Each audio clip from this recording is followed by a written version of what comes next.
Seja bem-vindo ao RosaCast, o podcast que te aproxima do mundo jurídico.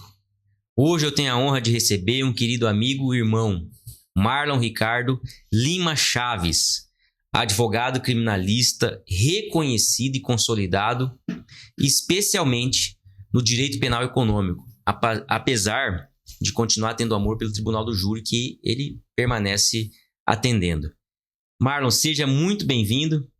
A nossa amizade já soma aí 22 anos, a gente se conheceu quando era adolescente, em outros caminhos, mas também que eram caminhos do bem. E para mim é uma honra ter você aqui e ver o que você significa hoje para a nossa profissão, para a advocacia e o que você vai entregar aqui para a gente hoje, vamos dizer assim. E seja bem-vindo. Obrigado pelo convite. Fiquei muito honrado quando você me convidou para estar aqui, porque eu vejo que isso que você está fazendo, de aproximar a advocacia de todos, né, é algo muito saudável. É algo que vai ajudar não só a sociedade de modo geral, porque muitas vezes as pessoas da sociedade são muito distantes daqueles que vão as representar nas suas demandas quando tem algum problema, especialmente na criminal, que as pessoas nunca acham que vão ter um problema, né? Mas principalmente da própria advocacia, porque o advogado, principalmente quando ele está nos primeiros passos, ele acaba se sentindo perdido. E quando você traz pessoas aqui que já têm um tempo de estrada, automaticamente você está dando oportunidade para esse pessoal que está começando, para ter pessoas para olhar, aprender com os erros dessas pessoas, aprender com os acertos dessas pessoas. Isso é muito saudável. Então, muito obrigado por estar aqui. É uma honra, principalmente porque já somos amigos há 2 décadas. Não pode falar muito a data, porque a gente se conheceu, basicamente eu tinha, sei lá, uns 5, 6 anos de idade, creio eu, para ser esse tempo todo aí, mas já entrega um pouco a nossa idade, né? Verdade. E eu tenho aprendido muito também, sabe? Eu tenho certeza que colegas até mais experientes que nós nessas conversas aqui extraem muita coisa boa. Ontem não, no último episódio, eu tive a oportunidade de conversar com o Denner aqui, né? E eu relatei a ele o que o primeiro ou segundo episódio, que foi com o Carlos Marques, trouxe para mim de aprendizado, assim, né? Uma situação concreta, ele demonstrou que ele se dedicava muito mais, do meu ponto de vista, aos clientes do que eu. E isso foi uma mudança para mim. Daquela conversa que eu tive com ele para frente, na minha vida como advogado, eu fiz um ajuste, né? Porque eu pensei, o cara tem tanta experiência e faz isso, por que eu, que sou mais novo, que tenho menos tempo de caminhada na advocacia, vou pensar que não posso fazer isso, né? Enfim. Mas, Marlon, por que você escolheu fazer direito? De onde veio você, na verdade? De onde você nasceu? De onde veio sua família? Por que você escolheu fazer direito? E por que você escolheu advogar? Eu sou gaúcho, né? Nasci no Rio Grande do Sul.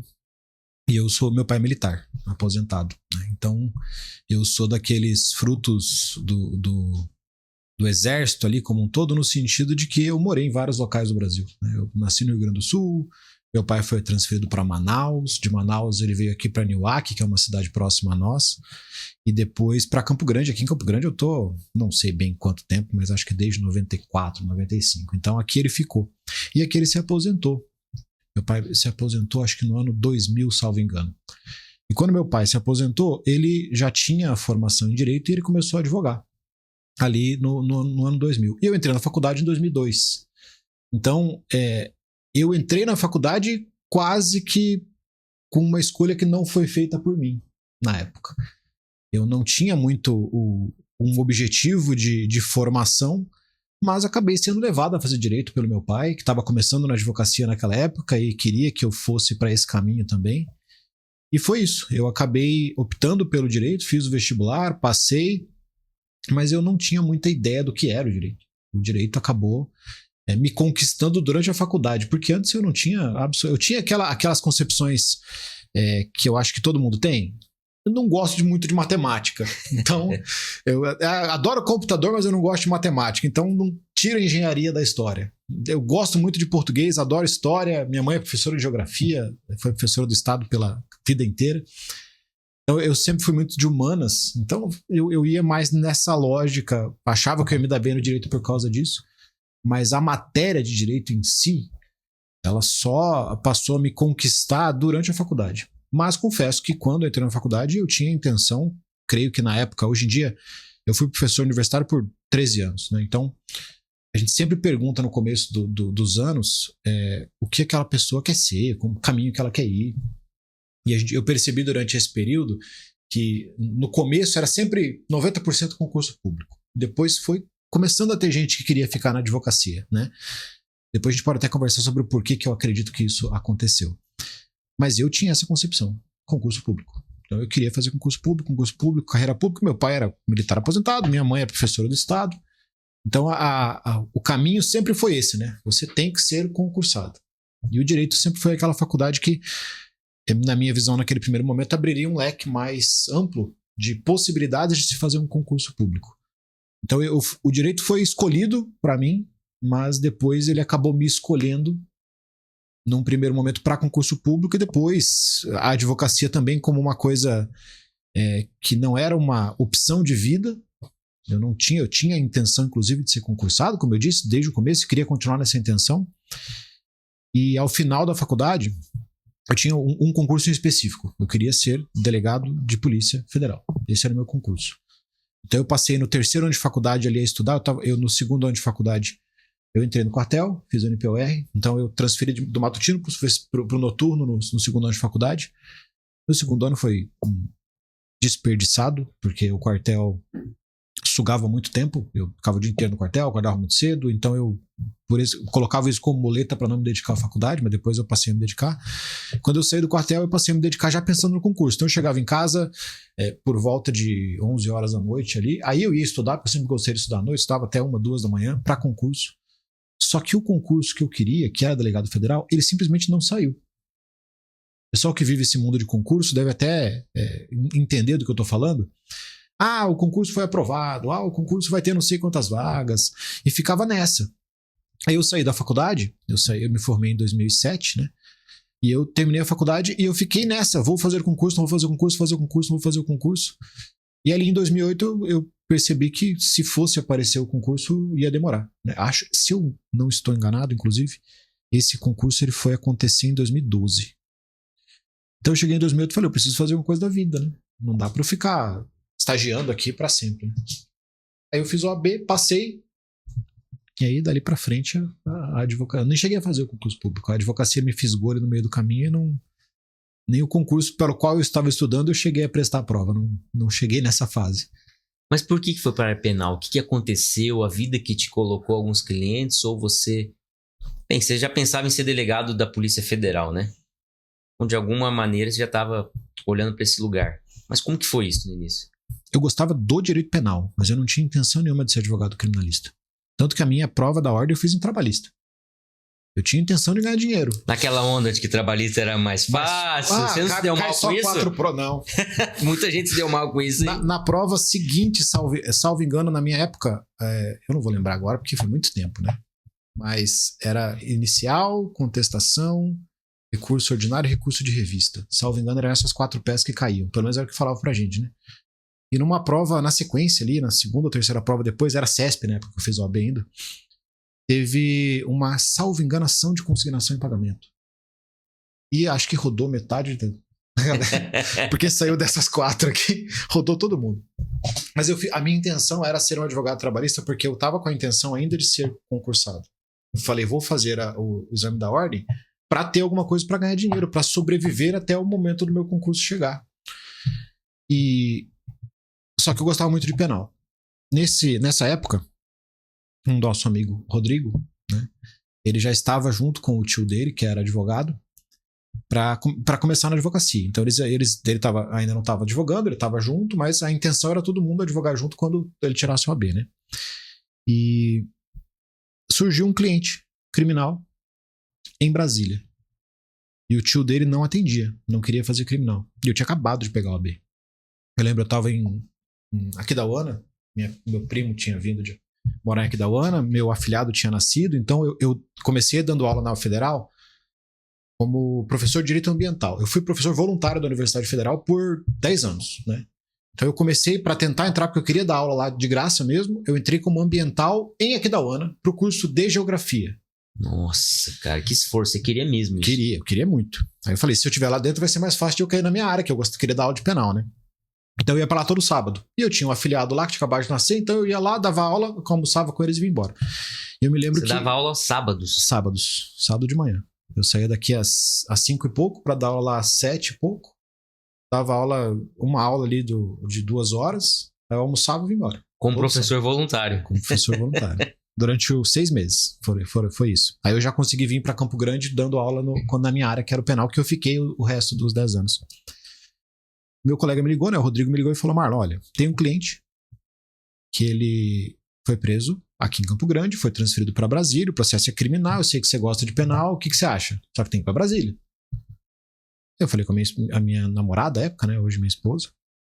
Falei, aí, bora. Fui para Campo Grande e no meio da noite eu tava indo para... Inclusive aconteceu um negócio engraçado, porque agora o pessoal tá Nutella, né? Eles passam no exame da ordem, vai lá, faz o juramento, ganha uma carteirinha, né? Carteira bonitinha, Verdade. plastificada. Nosso tempo né? não era assim, não. Não, era um papel dizendo que eu era advogado. Uma certidão, né, cara? Uma certidão. E eu fui pra Brasília, pra Polícia Federal de Brasília com a minha certidão de advogado. A mulher olhou minha cara com um pensamento assim: esse cara deve ser muito bom, né? Porque o que o cara de Campo Grande tá fazendo aqui em Brasília? E eu não tinha a menor ideia do que tava fazendo. Eu tava completamente perdido. Então eu fui lá e nessa operação, foi uma operação chamada Operação Trilha. Deve ter sido ali por 2010, começo de 2010, creio eu. Ou em próprio 2009. Eu sempre fui muito dedicado. Eu não sou o cara mais inteligente do mundo, mas por falta de dedicação ninguém me pega, né? Então, quando eu quero um negócio, quando eu vou atrás do negócio, eu enxergo naquilo uma oportunidade. Eu não gosto de deixar a oportunidade passar, porque eu sempre entendi que a oportunidade é um negócio que não vem todo dia, né? Então, se eu olho para aquela situação, enxergo naquilo ali que pode me dar algum fruto no futuro, ou que vai me dar uma vantagem pessoal ou não pessoal, ou para um terceiro, eu sento e aprofundo. E nesse processo, eram salvo engano, 125 presos no Brasil inteiro. Foi uma operação que pegou falsificação de cheque, falsificação de cartão de crédito, esse tipo de coisa, e pegaram o pessoal em vários locais e centralizaram todo mundo em Brasília, né? E desse processo, eu fui um pentelho. Eu digo muito para os meus alunos hoje, né? Eu sou e quero que todos os meus alunos sejam o advogado pentelho, aquele que fica enchendo o saco mesmo, né? Aquele que, no final do processo, o juiz absolve seu cliente só para tirar você do pé dele. Assim, eu não quero que esse cara recorra. O objetivo é esse. Que seja assim, pô. Que seja assim. E eu estudei muito, fui para cima desse processo, e meu cliente foi o primeiro a sair desse processo. E ele, inclusive, ele saiu e ele ia colocar a tornozeleira aqui em Campo Grande, né? Ele veio em domiciliar. E o delegado autorizou, inclusive, que ele viesse comigo no mesmo avião que eu, de Brasília. Então, eu trouxe ele, eu fui com ele até a casa dele, eu entreguei ele na mão da mulher dele e da filha dele. Isso, cara, é um negócio que não... Tem um cara que estava preso, ao meu ver, injustamente, e acredito até hoje que ele estava preso injustamente, que ficou preso ali por algumas semanas em Brasília, longe da família, sem ver ninguém, desamparado. E aí vê a filha dele chorando. Ela não sabia que ele estava preso, mas ela sabia que o pai dela estava distante. A esposa dele chorando e eu entregando ele na mão delas. Aquilo fez com que eu olhasse para o criminal como uma área que ela não teria só vantagem financeira. Ela me traria vantagens pessoais também. Pensando de maneira egoísta, aquilo me fez bem. Não é só o fato que fez bem para ele, me fez bem. A satisfação. Satisfação. Dever cumprido, objetivo realizado, um resultado visível. É uma criança que poderia estar privada daquele pai por, sei lá, 5, 6, 7, 8 meses. Nós temos filhos, sabemos muito bem. Talvez eu já tive momentos em que eu tive que ficar afastado da minha filha e é horrível. E para a criança também, a criança não entende. E isso fez com que eu fosse para o criminal e falasse: não, eu quero ser criminalista a partir dali. E na sequência, o próximo passo já foi me juntar a esse escritório, né, que éramos advogados eu e o Márcio, né, o tio do Rodrigo à época. Era eu, o Márcio, o Rodrigo ainda estagiário e o Mauro, que ainda era estagiário. E aí eu fiquei naquele escritório, a minha responsabilidade era o criminal e o trabalhista. Isso eu estou falando ali de 2009 e 2010. Então, eu no começo da minha carreira, creio que até minha sociedade acabou em 2017, até 2016, 2017 eu era um advogado criminal e trabalhista. Só que aí acontece uma situação diferente, estranha, né? Você também deve ter tido várias dificuldades no começo da profissão. Até hoje. Até hoje. Mas acho que no começo é pior. É porque nós somos de outro tempo, né? Você já teve a situação de pedir ajuda para um professor de faculdade e ele negar? Não, cara. Aconteceu isso? Já. Mais de uma vez. Você tá com dúvida, e aí você chega no seu professor, você não é mais aluno dele na faculdade, e o cara te trata com desdém porque você não é mais um aluno dele de faculdade. Você é um concorrente. Isso, cara, os meus professores da faculdade, advogados, desembargadores, juízes, eu chamo até hoje de professores. Tem desembargador que me deu aula. Quando eu tô na tribuna, no tribunal, eu, quando faço alguma menção, eu falo professor fulano de tal. Porque é pra sempre, né, cara? Com certeza. E eu tive excelentes professores, são amigos meus, tive oportunidade de ladeá-los como professor durante muito tempo, mas eu tive professores que infelizmente tinham esse pensamento. Exceção, mas existiam, né? E isso dói na gente quando a gente tá começando a advogar, porque você fica assim, fica perdido. Meu pai era advogado, mas eu sempre tive uma visão de caminho independente. Então, quando eu fui para começar a advogar, a primeira coisa que eu fiz ao começar a advogar foi chegar no meu pai e falar, olha, meu pai ali, quando eu comecei a faculdade, ele estava começando a advocacia. Então, quando eu terminei a faculdade, ele já estava nos seus 7 anos de advocacia, ele já estava começando a ir bem na advocacia. Mas meu pai, ele advoga exclusivamente no direito militar. Ele advoga contra o exército, desde que ele começou. Então, naturalmente, quando eu estagiava com ele, quando eu atuava com ele, eu estava nessa área, né? Mas o meu pensamento, egoísta ou não, cara, sempre foi: se eu ficar no escritório do meu pai, eu sempre vou ser o filho do Chaves. Então, eu saí do escritório por causa disso. Quando surgiu a oportunidade de montar um escritório com o Rodrigo, com o Mauro, com o Márcio, eu saí. Eu saí fora. Porque, primeiro, eu queria ser criminal, não era militar, não tinha nada a ver com militar, e eu queria independência. Eu queria conquistar o meu espaço sem que eu tivesse aquele argumento de que é o filho do fulano, é o filho do fulano, é o filho do fulano. E eu só voltei ao mesmo escritório que o meu pai, dividimos o espaço físico hoje, quando a minha sociedade acabou em 2017. Então eu já tinha quase 10 anos de profissão, já tinha um baita destaque nacional, e o lugar que eu estava já não fazia diferença e eu já não seria mais o filho do Chaves. Eu tenho muito orgulho do meu pai, tenho muito orgulho do que ele conquistou, tenho muito orgulho de tudo, mas como uma visão pessoal, eu queria ser independente, eu queria ser visto de maneira independente. E nós montamos esse escritório, e no começo, como eu estava te falando da dificuldade, a gente teve várias dificuldades. A principal delas foi a falta de saber para onde você olhar. Hoje em dia, a gurizada tem muita sorte disso aqui existir.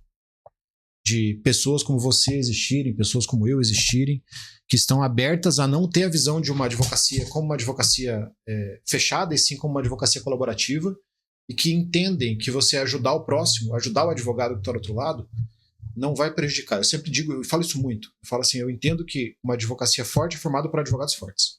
Então, se eu tiver como fazer o advogado mais forte, a advocacia como um todo vai ficar mais forte, logo eu vou ficar mais forte também. Então não tem por que eu segurar absolutamente nada, tem lugar para todo mundo. E tem muito pouca gente que quer aprender. Então, aqueles que querem aprender merecem que você os ensine. Mas isso não existia na nossa época. Estou falando de 2009. Não tinha Instagram em 2009. Não existia. E nós tivemos muita dificuldade no começo. Porque logo no começo, um pouco depois que eu entrei, a gente quis ir para um lugar, surgiu a oportunidade de ir para o centro da cidade, e a gente tinha aquela ilusão. Não sei se você já teve essa ilusão. Lugar faz diferença. Sim. Surgiu um escritório, aqui em Campo Grande, uma avenida muito movimentada, que é a Avenida Rui Barbosa, atrás do Ministério do Trabalho. Puxa, falamos, não, vamos rachar de ganhar dinheiro. Vamos.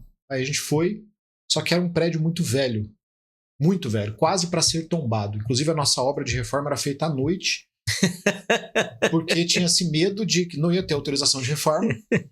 Não ia, a gente saía do escritório, ia ajudar o pedreiro, porque não ainda bem que tá prescrito isso já, viu? O dono, por isso que eu dei risada aqui. O dono morria de medo, ele falava, isso aqui, ó, estão tombando lá não sei aonde, isso aqui vai ser tombado. E aí se tombar não pode mudar a fachada, né? E a gente fez uma obra sem autorização da prefeitura.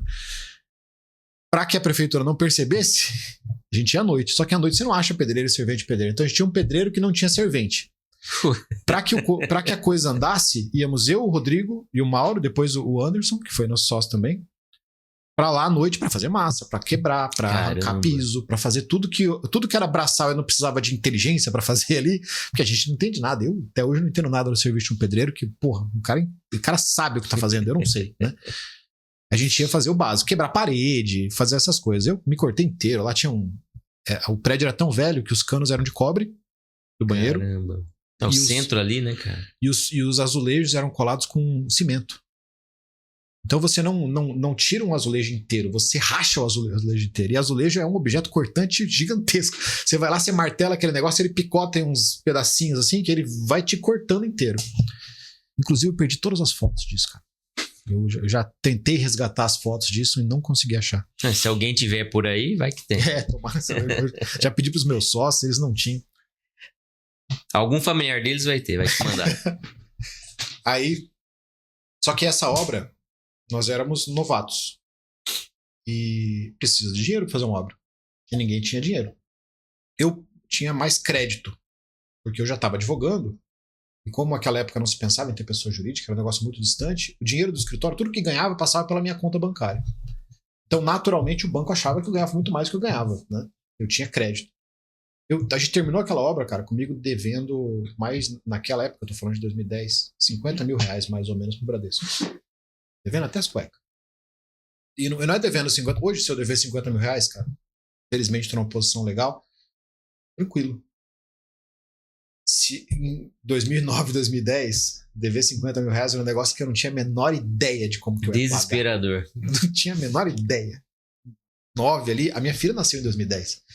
Em 2010 eu ainda tava com a minha dívida de... Não, desculpa, minha filha nasceu em 2015. 2010 é porque é do dia 10 o aniversário dela. Eu tava ferrado. Minha esposa, inclusive, que na época era minha namorada, ela foi avalista no Bradesco. Não satisfeito, você envolveu ela ainda. Eu não sei se hoje em dia ainda existe isso, mas na época eu tinha muito medo da tal da lista negra. O banco tem lista negra, se você for lá e fizer um acordo, o banco faz acordo, mas nunca mais você financia nada. E eu era um moleque de 22 anos ali, com profissão inteira pela frente, falei, como é que eu não vou nunca financiar nada? Então eu cheguei no meu banco e falei, não tenho como pagar, quero parcelar, só que eu não quero ir pra lista negra. O que eu faço? A minha gerente falou, é só você parcelar, só que você não negocia juro. Tá bom. Quanto tempo que eu consigo parcelar isso? 36 vezes? 36 vezes, desde que tivesse uma avalista, que era minha esposa, eu paguei em 36 vezes aquele negócio. Só que a gente estava quebrado. E sem cliente. Porque era uma advocacia de boca a boca. Naquela época, todo mundo desesperado, tanto eu, quanto o Rodrigo, quanto o Mauro, quanto o Anderson. Eu acho que naquela época o Anderson ainda estava como estagiário. Logo depois ele virou sócio. Nós sentamos para falar, temos que dar um rumo na nossa profissão. O que a gente faz? Várias propostas, né? Eu não lembro qual colega falou, eu acho que tinha que ser feita uma cartilha. Vamos fazer uma cartilha do consumidor? Vamos fazer uma cartilha do consumidor, a gente dá um jeito de distribuir essa cartilha, e o cara vai ver nosso nome lá e vai trazer. À época não existia uma regulamentação, a regulamentação da OAB passou, acho que, se não me engano, foi em 2020, uma regulamentação digital e de melhor abrangência do marketing, né? Então o que podia fazer era anúncio em jornal, você tinha que colocar o seu cartão, não podia botar nem especialidade, que você não podia patrocinar evento, não podia fazer nada, então vamos fazer uma cartilha? E a minha sugestão foi, por que a gente não cria um canal no YouTube? Vamos criar um canal no YouTube? Falando de direito, eu já era professor à época. Falando de direito, a gente fala de direito, vai ensinar. Quando a gente estava na faculdade, a gente olhava o nosso professor numa posição de superioridade, a partir do pressuposto que o nosso professor sabia mais do que a gente, que era bem sucedido, independente de ser ou não. Então, eu acredito que isso pode passar a impressão para as pessoas lá na ponta que a gente é bom. E a pessoa vai querer contratar o que é bom, né? Naquela época não existia isso. Existiam cursinhos que faziam aulas de YouTube na internet, mas advogado fazendo não existia. O que eu sentei, foi essa a visão que foi aprovada, até porque era mais barata. A gente pegou uma se você está propondo, você ia ter que dar um jeito de fazer também. A gente pegou uma câmera, daquelas câmeras que abria que era do pai do Kim na época, e não precisava de tripé, essas coisas, era livro, um monte de livro com aquela câmera em cima. Meu primeiro vídeo, inclusive, eu brinco com o gurizado que se você for olhar o primeiro vídeo, é de novembro de 2011. Eu estou assim, com a mão para baixo, assim, embaixo da mesa. Uhum. Parece que a minha mão tá parada, mas ela não está parada. Eu comprei um extensor de USB, porque não tinha mouse Bluetooth naquela época. Aí eu abri meu computador assim, em frente à câmera, embaixo da câmera, coloquei a câmera em cima do monte de livro, abri meu computador embaixo da câmera com o texto que eu iria ler, e eu tava aqui com o mouse, passando o scroll e lendo aquele texto. Era o seu teleprompter. Era o meu teleprompter, adaptado. Horrível, horrível. Mas a minha mão não saiu debaixo da mesa em nenhum momento porque ela estava ocupada com o mouse, passando o scroll. Mas a gente começou. E aí eu fazia vídeo de direito penal. Naquela época, acho que o meu primeiro vídeo, se não me engano, eu acho que foi de penal. Aí o meu segundo eu estava dando aula de ambiental, eu fiz um vídeo de ambiental e acho que foi só os vídeos que eu fiz de fora da minha área. Aí o Rodrigo fazia vídeo de previdenciário, que ele gostava, o Mauro fazia vídeo de direito civil, o Anderson fazia vídeo de direito civil. A gente criou um canal, MCD Advogados na época. Que legal, cara. Naquela época a gente já tinha um problema que as pessoas têm até hoje, mas hoje é mais fácil de resolver. A gente não tinha uma regulamentação. Uma coisa que você sabe que eu brigo muito contra isso em relação à regulamentação do marketing digital. Gosto muito do marketing digital, me fiz com o marketing digital, então eu brigo pela regulamentação há muitos anos. Isso é um projeto seu, na verdade, né? Já conversamos várias vezes, você vai fazer isso, nós vamos fazer, se Deus quiser. E nada vai impedir da gente conseguir mudar essas regras da OAB nacional aí para que as pessoas tenham mais clareza em relação a isso e possam não serem privadas de fazer certas coisas que, a meu ver, elas são privadas hoje em dia. Cara, especialmente porque a restrição pega o menor, né, cara? Em qualquer área de atuação, em qualquer lugar, qualquer atividade econômica ou intelectual, todas as regras regulamentadoras, quando vem forte, elas são boas para aquele que é muito grande, cara. Até em licitação, quando há muita restrição, aquelas empresas maiores, elas adoram isso porque elas conseguem cumprir tudo. O advogado grande, e especialmente no poder econômico, também consegue. Ele consegue fazer um marketing muito melhor produzido que ele não finaliza dizendo estamos à disposição para prestar o serviço, o que é vedado. Mas ele faz um marketing tão bem produzido que ele não precisa. E muitas vezes o advogado menor que não tem condição de preparar um vídeo com roteiro, com música, com trilha, com tudo, às vezes até por falta de orientação faz esse pedido no final e se arrebenta todo, cara. Responder. Vem uma notificação daquela pessoa, fica tremendo. Inicialmente no juiz de admissibilidade, né? Quando então, se fosse mais clara a coisa, ia ser bom para todo mundo, né? Tem muita subjetividade. E o pior é que muitos deles entendem que não existe subjetividade, mas existe a subjetividade. Só que essa falta de clareza, o pior de tudo, meu amigo, é o seguinte. Eu acho que como muitas coisas são feitas na nossa sociedade de modo geral, nós sabemos que isso privilegia os mais ricos, privilegia aqueles que estão há mais tempo no mercado, mas a desculpa da regra é que isso privilegia, isso poderia prejudicar o advogado novo. Então a desculpa que eles usam na regra é, se eu deixar aberto, o cara que tem muito dinheiro vai botar um outdoor e o advogado novo não vai ter como colocar um outdoor. Eu não discordo que o cara vai ter dinheiro para colocar outdoor. Não discordo. Eu só acho que tem lugar para todo mundo. Não vai ser o outdoor que vai trazer o cliente. E se o advogado novo quiser investir e colocar um outdoor, ele que invista e coloque. Não é um negócio tão caro assim. Mas enquanto você restringe e você não explica como que funciona o jogo pro cara, o resultado é que ele não faz, porque ele tem medo. E o grande, hoje, ele não tem medo por vários motivos. Primeiro, porque é mais difícil de bater no grande. O cara bate no pequeno, o pequeno apanha toda hora. O pequeno faz um vídeo, uma coisa que não pode ser feita de compartilhar resultado, que eu acho um absurdo. Você não pode compartilhar.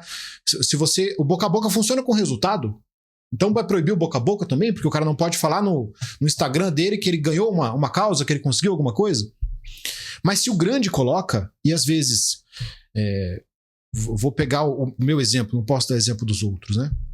Mas às vezes a gente atua em casos tão grandes que quando você consegue um bom resultado, no outro dia tá na imprensa o seu resultado. Perto o interesse da mídia, né? Eu tive vários casos assim, mas ali eu fui com o meu cliente para custódia, saí com o meu cliente da custódia. Tá em todos os jornais que saiu da custódia. É um resultado. E eu só tenho esse resultado porque eu tenho acesso a esse tipo de cliente. Mas eu só tenho acesso a esse tipo de cliente porque eu já sou conhecido. Se o cara que é novo não tem acesso a esse tipo de cliente, ele deveria poder fazer isso na sua rede social. Mas se eu vou lá e faço, não vou dizer eu especificamente, mas se alguém grande vai lá e faz, provavelmente nada vai acontecer. Por quê? Porque, o cara não vai ter culhão de denunciar. Porque normalmente quem denuncia, infelizmente, é o próprio advogado novo. Eu sei de muitos casos que o advogado tá do lado, toma café junto e é o cara que tá denunciando ocultamente na OAB, o cara que não compartilha. Tristeza. Horrível. E o novo não vai denunciar o antigo, porque tem medo de que o antigo, o cara é grande, o cara deve conhecer todo mundo na OAB, o cara vai ficar sabendo que foi eu que denunciei. Aquele âmbito da grandeza daquele outro advogado vai inibir aquela denúncia.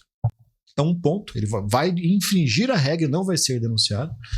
E às vezes o cara é tão grande que mesmo se ele for denunciado, não vai acontecer nada. Porque, de alguma forma, aquele órgão que vai julgá-lo depende dele para alguma coisa. Seja para o voto lá na frente, seja para uma publicação, seja para alguma coisa. E o novo não. O novo está totalmente à mercê disso. E o novo à mercê disso, com a falta de objetividade das normas, e não precisaria nem alterar as normas, só ter objetividade, faz com que esse advogado novo, que está dando seus primeiros passos, ele tenha tanto medo de infringir a regra que ele não faz. E aí deixa o grande fazendo. O grande que tem consultoria, que sabe o que pode fazer exatamente, o que não pode. Só que, quando eu comecei, não existia a regra de 2020. Comecei em 2011 a fazer marketing digital. Demorou 9 anos para surgir uma regra que falasse, advogado, você pode fazer marketing digital, porque a regra que existia antes não existia internet. 2009 ali, quando eu comecei a advogar, 2011, quando a gente começou a fazer, a regra vigente da ordem em relação a qualquer tipo de marketing era uma regra pré-internet. Então, como que uma regra pré-internet vai tratar sobre a internet? Não tem como. Então, como fazer? Eu sou advogado. E eu gosto muito de estudar. E o advogado, ele parte do pressuposto de que se a norma não proíbe, então é permitido. Então, o que a OAB proíbe? A OAB proíbe captação? O que eu posso interpretar como captação? Eu falar para o cara me contratar. Isso eu estou falando em 2011. Falar assim, me contrata. Primeiro que a OAB ela não é um órgão que fiscaliza a docência. Eu posso dar aula o quanto eu quiser, no lugar que eu quiser, do jeito que eu bem entender. E o fato de eu ser advogado não pode interferir nisso. E segundo que eu estou fazendo uma coisa na internet, que é ensinar pessoas alguma coisa, e meus primeiros vídeos eram isso, ensinando coisas, né? Que vai ajudar a pessoa lá no final. Então não tem lógica a OAB querer vir. É claro que eu sabia que ia tomar porrada. E tomar denúncia. Eu não tomei. Não levei denúncia na OAB nessa época. E olha que aparecia logo do meu escritório no vídeo. Eu mandei fazer uma logo bonitinha do escritório e aparecia logo do escritório antes da gente começar a falar, mas não tinha pedido de contratação, não tinha absolutamente nada, era só ensino. No máximo a gente falava assim, se você tá com problema, contrata um advogado, cara. Vai precisar de um advogado, procura um advogado da sua confiança, contrata um advogado. Mas como era uma época onde ninguém fazia, a porrada não era essa, a porrada era o que eu ouço até hoje, né? Advogado blogueirinho, advogado de Instagram, na época era de influencerzinho.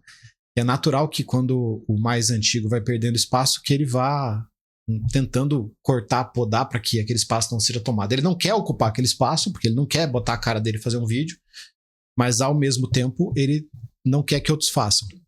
Eu ouvi de professores, de chegar em mim no ouvido e falar assim, olha, cara, isso não te acrescenta em nada academicamente. Para com isso. Não vai dar nada. Não vai ter absolutamente nada. E aí, um fato engraçado, eu estava como professor da universidade que eu me formei, eu sempre tive o objetivo de dar aula na universidade que eu me formei. Eu dei aula lá por 3 anos e pouco. E no meio da pandemia. Inclusive, eu parei de dar aula por causa da pandemia. Eu adoro online, adoro dar aula, adoro vídeo, adoro tudo isso aqui, mas dar aula para um bando de nomezinho ali fechadinho, no né? E com a imagem fechada ainda. A imagem fechada não foi para mim. Eu não desanimei com dar aula presencialmente assim, na época da pandemia.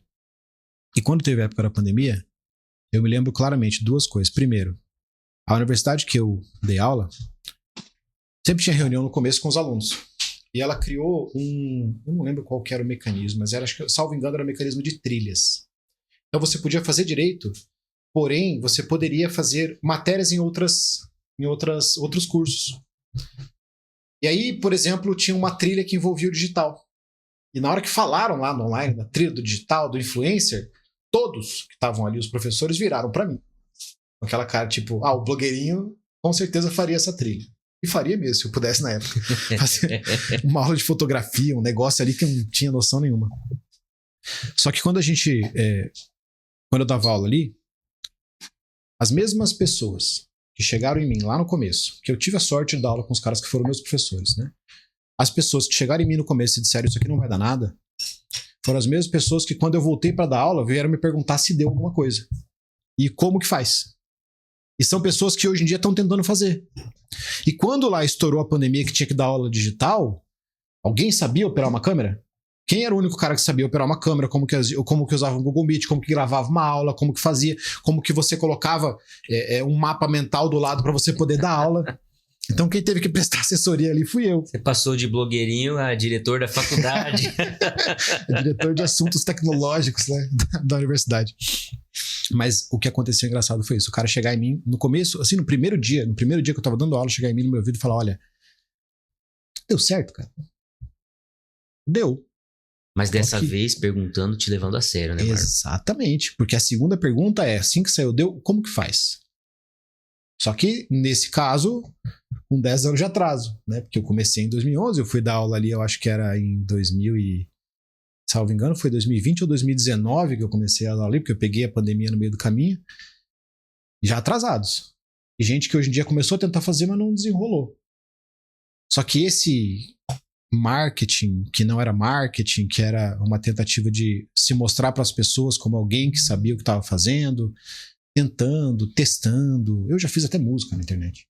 Então, testando, fazia paródia sobre direito, que eu gosto muito de dar aula, sempre gostei muito de dar aula. Eu sempre me coloco como advogado e professor, porque eu adoro dar aula. Fazendo música, fazendo vídeos sobre reações a casos polêmicos, sempre tomando cuidado, porque não podemos falar de casos de terceiro. Fazendo vídeos de aula, fazendo vídeo pro AB, apanhei de todo mundo que você possa imaginar. Eu apanhava no Conjuro, apanhava em outros locais, porque fazia vídeo facilitando, fazia vídeo de música jurídica, ensinando o cara prescrição, por exemplo, que era uma matéria horrível pro cara decorar. E aí chegou um ponto que tem um colega, um advogado, muito conhecido, não vou citar o nome, claro, mas que ele fez um texto no Conjuro. Olha, na época da Lava Jato, a culpa da Lava Jato é dos maus juízes. E a culpa dos maus juízes é desses caras. E aí ele citou meu vídeo, um vídeo de música, citou um vídeo do William Douglas, que é um desembargador, se não me engano, do Rio de Janeiro. Um crânio, né, cara? Um crânio. E um cara que tinha um livro que era, salvo engano, um dos mais vendidos da época, que era Como Passar em Concurso Público, né? Tinha um vídeo de um cara que fazia, acho que era um canal chamado Jiu-Jitsu Jurídico, uma coisa assim. E tinha mais um que eu não vou lembrar. E eu fiquei sabendo disso porque os caras começaram no meu vídeo e sentar o cacete, porque ele citou o link do meu vídeo, né? E nessa época aconteceu um negócio engraçado, inclusive, porque eu tava pé da vida. Pé da vida. O cara me citou e, pô, eu tava xingando a Lava Jato todo dia. E o cara vem dizer que a culpa da Lava Jato é de professores como eu que facilitam o aprendizado, porque ele tem uma visão dele que esse tipo de facilidade não deveria acontecer, que a coisa tem que ser mais antiga, tem que ser mais profunda, que isso aí... mas não é culpa minha, eu ensino o cara a passar na prova. Se quem tá fazendo a prova vai fazer uma prova que aquilo vai funcionar, é problema dele, né? Mas nesse raciocínio aí, também a rede social é ruim, porque dá voz pra um monte de gente que não tá preparada. É mais ou menos esse raciocínio. Então tem gente que fala, pô, só eu sou bom o suficiente pra falar. Não é que todo mundo pode falar. Isso pode causar danos, inclusive, às pessoas. É mais ou menos esse raciocínio, que é o exclusivista. De alguma forma, um certo clubismo, né? Um oligarquismo, uma coisa ruim dessa aí, sabe? Eu posso, você não pode. E, aliás, como eu sou mais inteligente, eu posso, inclusive, te censurar por causa disso. Exatamente. Só que aí a questão desse cara é que ele bateu em 3 pequenos e um grande. Porque eu recebi uma mensagem do William Douglas. Mandou uma mensagem no meu perfil falando: Marlon, fomos citados no negócio tal, eu vou pedir uma gentileza pra você. Não responda. Deixa aqui, eu respondo. O William Douglas chega pra mim. Tá do doido. Nada. O William Douglas olhou pra mim. Procuração? O William Douglas olhou pra mim, já era felicidade naquele momento, né? Falei, pode fazer. Ele fez uma resposta curta de 3 folhas pro cara, explicando como que se ensina e como que se aprende. Depois morreu, mas o cara ainda me bateu mais umas 2 vezes, mas dessa vez sem citar o vídeo especificamente. Só que a gente vai apanhando. Só que uma coisa que eu falo muito pro pessoal, e fica como dica para você que tá assistindo, é que quando você tá indo por um caminho, você tem que escolher uma métrica. E quando você escolhe uma métrica, você tem que se apegar a essa métrica. E o ideal é você escolher a métrica certa, né? Você pode escolher a métrica de ser benquisto por todo mundo, você pode escolher a métrica de ter muito alcance, muitas visualizações, e você pode escolher a métrica de ter clientes. A minha métrica, desde o primeiro dia, foi ter clientes. Então, o que esse cara pensa a meu respeito é problema dele. O que os meus professores, colegas, e achavam a meu respeito porque eu era blogueirinho, é problema deles. Dane-se. Eu não tô nem aí. Eles não estão mudando o resultado que eu estou tendo. E eu ouvi essa frase um dia, eu achei fantástica. Ninguém contesta resultado. Hoje em dia, ninguém contesta o fato de que eu fazia isso. Muitas pessoas nem sabem que eu fazia isso em 2011. Ninguém me contesta. Porque tá todo mundo fazendo. Hoje em dia, o advogado tem que estar na internet. Mas naquela época que não tinha, era um doido aleatório querendo fazer um negócio diferente, querendo aparecer. Só que deu resultado. Tanto é que eu fiquei durante 8 anos em sociedade e eu me tornei o advogado que eu sou hoje graças à internet. Porque eu não tinha como ser conhecido. Eu não tinha ninguém para me mandar cliente criminal. Eu não era conhecido no criminal. Eu falei, meu pai é advogado em direito militar, não é um cara que poderia me mandar cliente no criminal. Não tinha absolutamente ninguém. Os meus clientes criminais vieram disso. De você começar a produzir conteúdo, e aí do conteúdo você é chamado para fazer uma palestra, você é chamado para dar aula. Eu fui convidado para dar aula. Tirando a federal, que eu fui correr atrás, que eu fui lá pentelhar, todas as outras universidades que eu passei, eu recebi um convite na universidade. Eu não fui, não que eu não tenha ido em algum momento e falado para alguém, olha, putz, eu quero dar aula aí. E aí quando talvez uma oportunidade surgiu, a pessoa falou, olha, o Marlon me falou que queria dar aula aqui. Mas eu fui convidado. Eu não fui lá e falei assim, eu quero concorrer a essa vaga aqui. Não, eu fui convidado. Me ligaram e falaram assim, olha, vai ter uma vaga aqui, quer vir? Eu fui. Mas isso só porque eu era conhecido online. Até na questão de OAB. Passei a ser convidado a compor eleições, chapa não, porque eu não tinha nem tempo de OAB para isso. Mas por causa da visibilidade online. Porque aí você começa no negócio que você é pequenininho. Todo mundo te bate. Aí quando você começa a crescer, as pessoas começam a admirar. Aí quando elas começam a admirar e ver que você tem um alcance, que tem pessoas que te admiram, aí as outras pessoas começam a olhar para você como alguém que é um potencial de algum caminho, né? Você pode trazer um voto ali, você tem um trânsito perante os acadêmicos ou uma coisa nesse sentido que eu tinha na época. Então até em relação a isso, com os advogados mais antigos, que eram aqueles advogados que estavam correndo a OAB, eu tô falando de 2014, 13, 12, nesse começo de profissão, né? Os advogados mais antigos, que são aqueles que normalmente mais criticam, nesse momento eles vão lá e te buscam para fazer. E eu cresci através da internet, cara. A internet, para mim, é a ferramenta que me tornou o advogado que eu sou hoje, que ampliou a minha visão sobre aquilo que eu posso contribuir com a sociedade e com os outros advogados de algum jeito, né? No começo voltado para todo mundo, concurso e tudo mais, a partir de 2007 voltado para advogados mesmo, tentando ajudar os advogados que estão começando. Só que, naturalmente, o fato de eu ser muito conhecido, o fato de a internet ser um canal de muito fácil criação de autoridade, foi me colocando nos locais que eu fui ocupando. E aí, naquele negócio que eu te falei no começo. Se vejo uma oportunidade, abraço aquela oportunidade, estudo feito maluco naquela oportunidade e sigo o caminho que aquela oportunidade me der. Foi assim quando eu comecei, foi assim quando eu fui para online, foi assim no meu primeiro caso que envolveu o crime que eu mais atuo hoje, que é a lavagem de capitais. O primeiro caso foi assim, eu olhei para aquele negócio e falei, nossa, isso aqui deve ser muito bom. Tem tanto dinheiro bloqueado nisso aqui, por quê? Por que não tem ninguém olhando para isso aqui? Eu vou estudar esse ponto aqui em específico. E hoje eu consigo ter muitos clientes dentro dessa área. Tudo sempre por esse caminho. Mas a gente começou falando sobre o motivo de eu ter caído no criminal, né? E uma grande vantagem da minha vida, uma das coisas que eu agradeço muito a Deus por isso, é que o criminal me escolheu. Não fui eu que escolhi o criminal. O criminal me escolheu. E graças ao criminal ter me escolhido, eu já pude ajudar muita gente e já pude ter o dedinho em pessoas que eu não tenho o menor controle. A internet faz isso com a gente, né? Você está fazendo isso aqui, uma pessoa vai estar te vendo daqui a 5 anos, vai estar pegando aquilo que você disse, vai estar colocando na profissão dela, vai estar conseguindo um resultado, ou conseguindo uma vantagem, ou tendo um acalento, e você não tinha a menor ideia e não vai ter a menor ideia.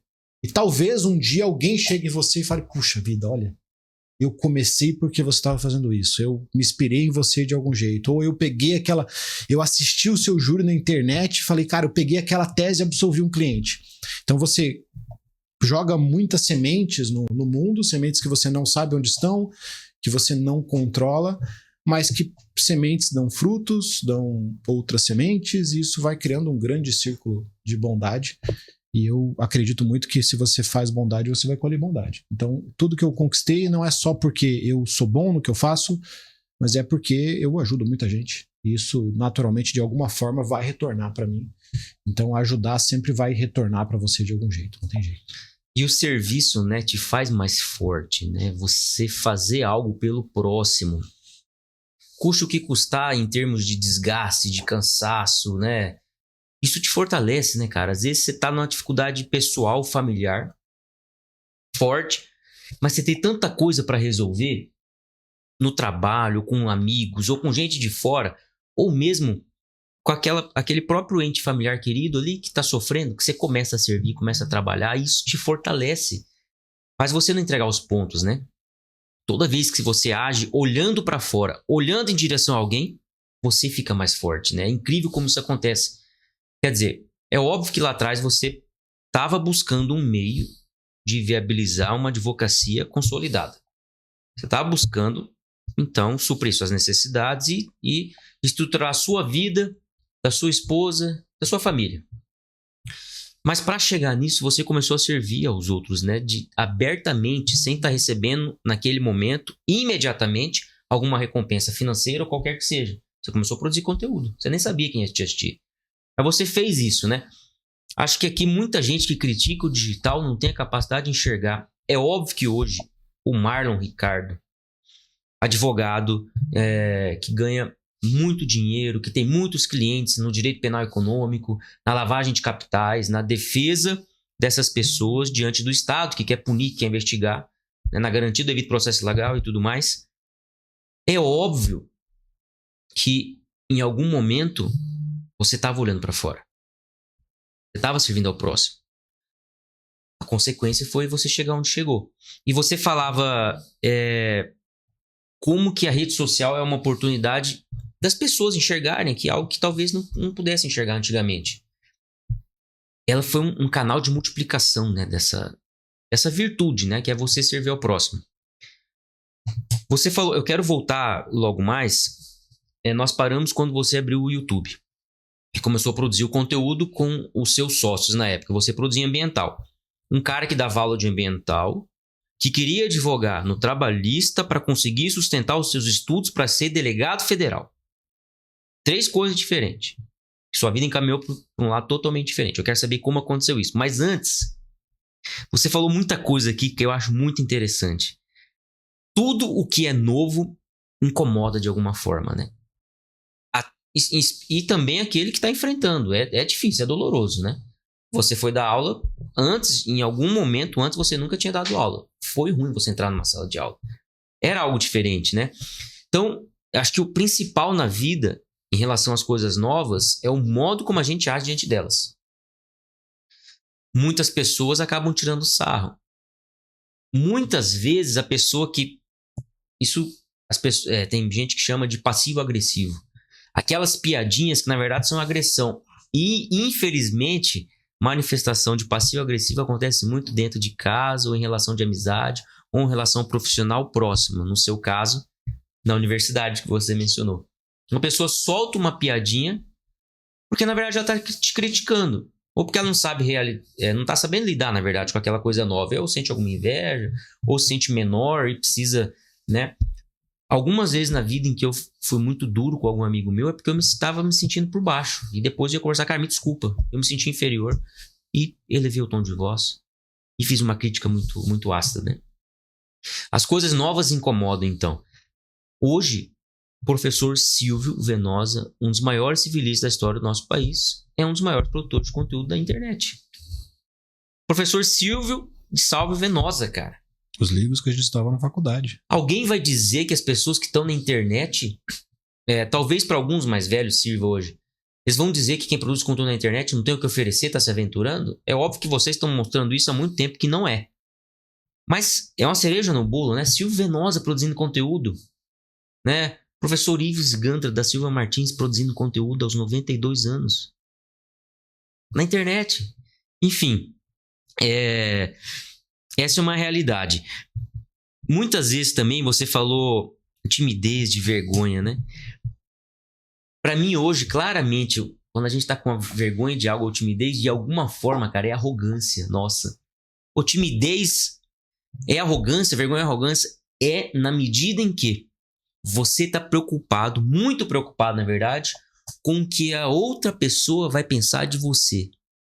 Como ela vai enxergar, o que sua imagem vai transmitir. Isso, de certa forma, é alguma espécie de arrogância, de egocentrismo. Eu tô preocupado com a imagem que a pessoa vai formar de mim. É, de alguma forma, egoísmo, desde que o que eu esteja fazendo seja correto, seja bom, seja justo, né? Então, muitas vezes, pô, eu vou entrar numa sala de aula, vou fazer uma ostentação oral. Tô com vergonha, tô tímido. Cara, mas será que eu sou tão bom quanto eu tô imaginando? Será que o cara vai se importar mesmo com o jeito que eu tô falando? Será que as pessoas estão ligando a mínima pra mim? Acho que não estão, na verdade, né? Então, de alguma forma, parece que é arrogância. Eu tô falando isso porque sempre que eu tô... Isso acontece direto, com uma vergonha, um receio. Fala, mas peraí, por que eu tô com vergonha? Tá errado o que eu tô fazendo, meu Deus do céu? Eu tô fazendo alguma coisa que não poderia fazer? Não, então acho que eu tô sendo... Não importa o que vão achar de mim. Toca o pau, faz o que você precisa fazer, né? Outra coisa que você falou também, sobre a métrica, né? Você tá dizendo, ó, o método que você vai utilizar para ganhar audiência. Toma cuidado, vê se vale a pena. Porque a rede social é isso, né? A gente conversava um pouco antes de começar a gravação, né? Opinião e polêmica, especialmente polêmica, traz uma audiência extraordinária. Mas é um custo alto também, vale a pena. Infelizmente, algumas críticas que a gente recebe, hoje eu posso dizer a gente, porque eu posso me considerar um produtor de conteúdo também, não posso? Com certeza.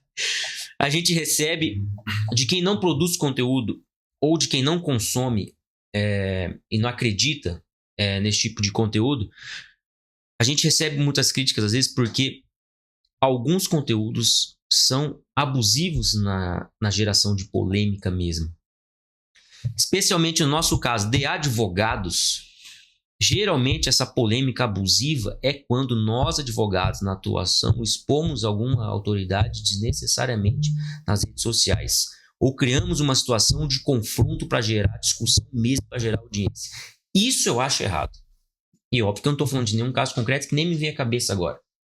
Mas acho que esse tipo de atuação da advocacia, quando está produzindo conteúdo, de gerar polêmica com autoridades desnecessariamente, polêmicas engendradas para gerar audiência mesmo, que é o fim daquela polêmica, o fim daquela ação é gerar audiência, isso está errado.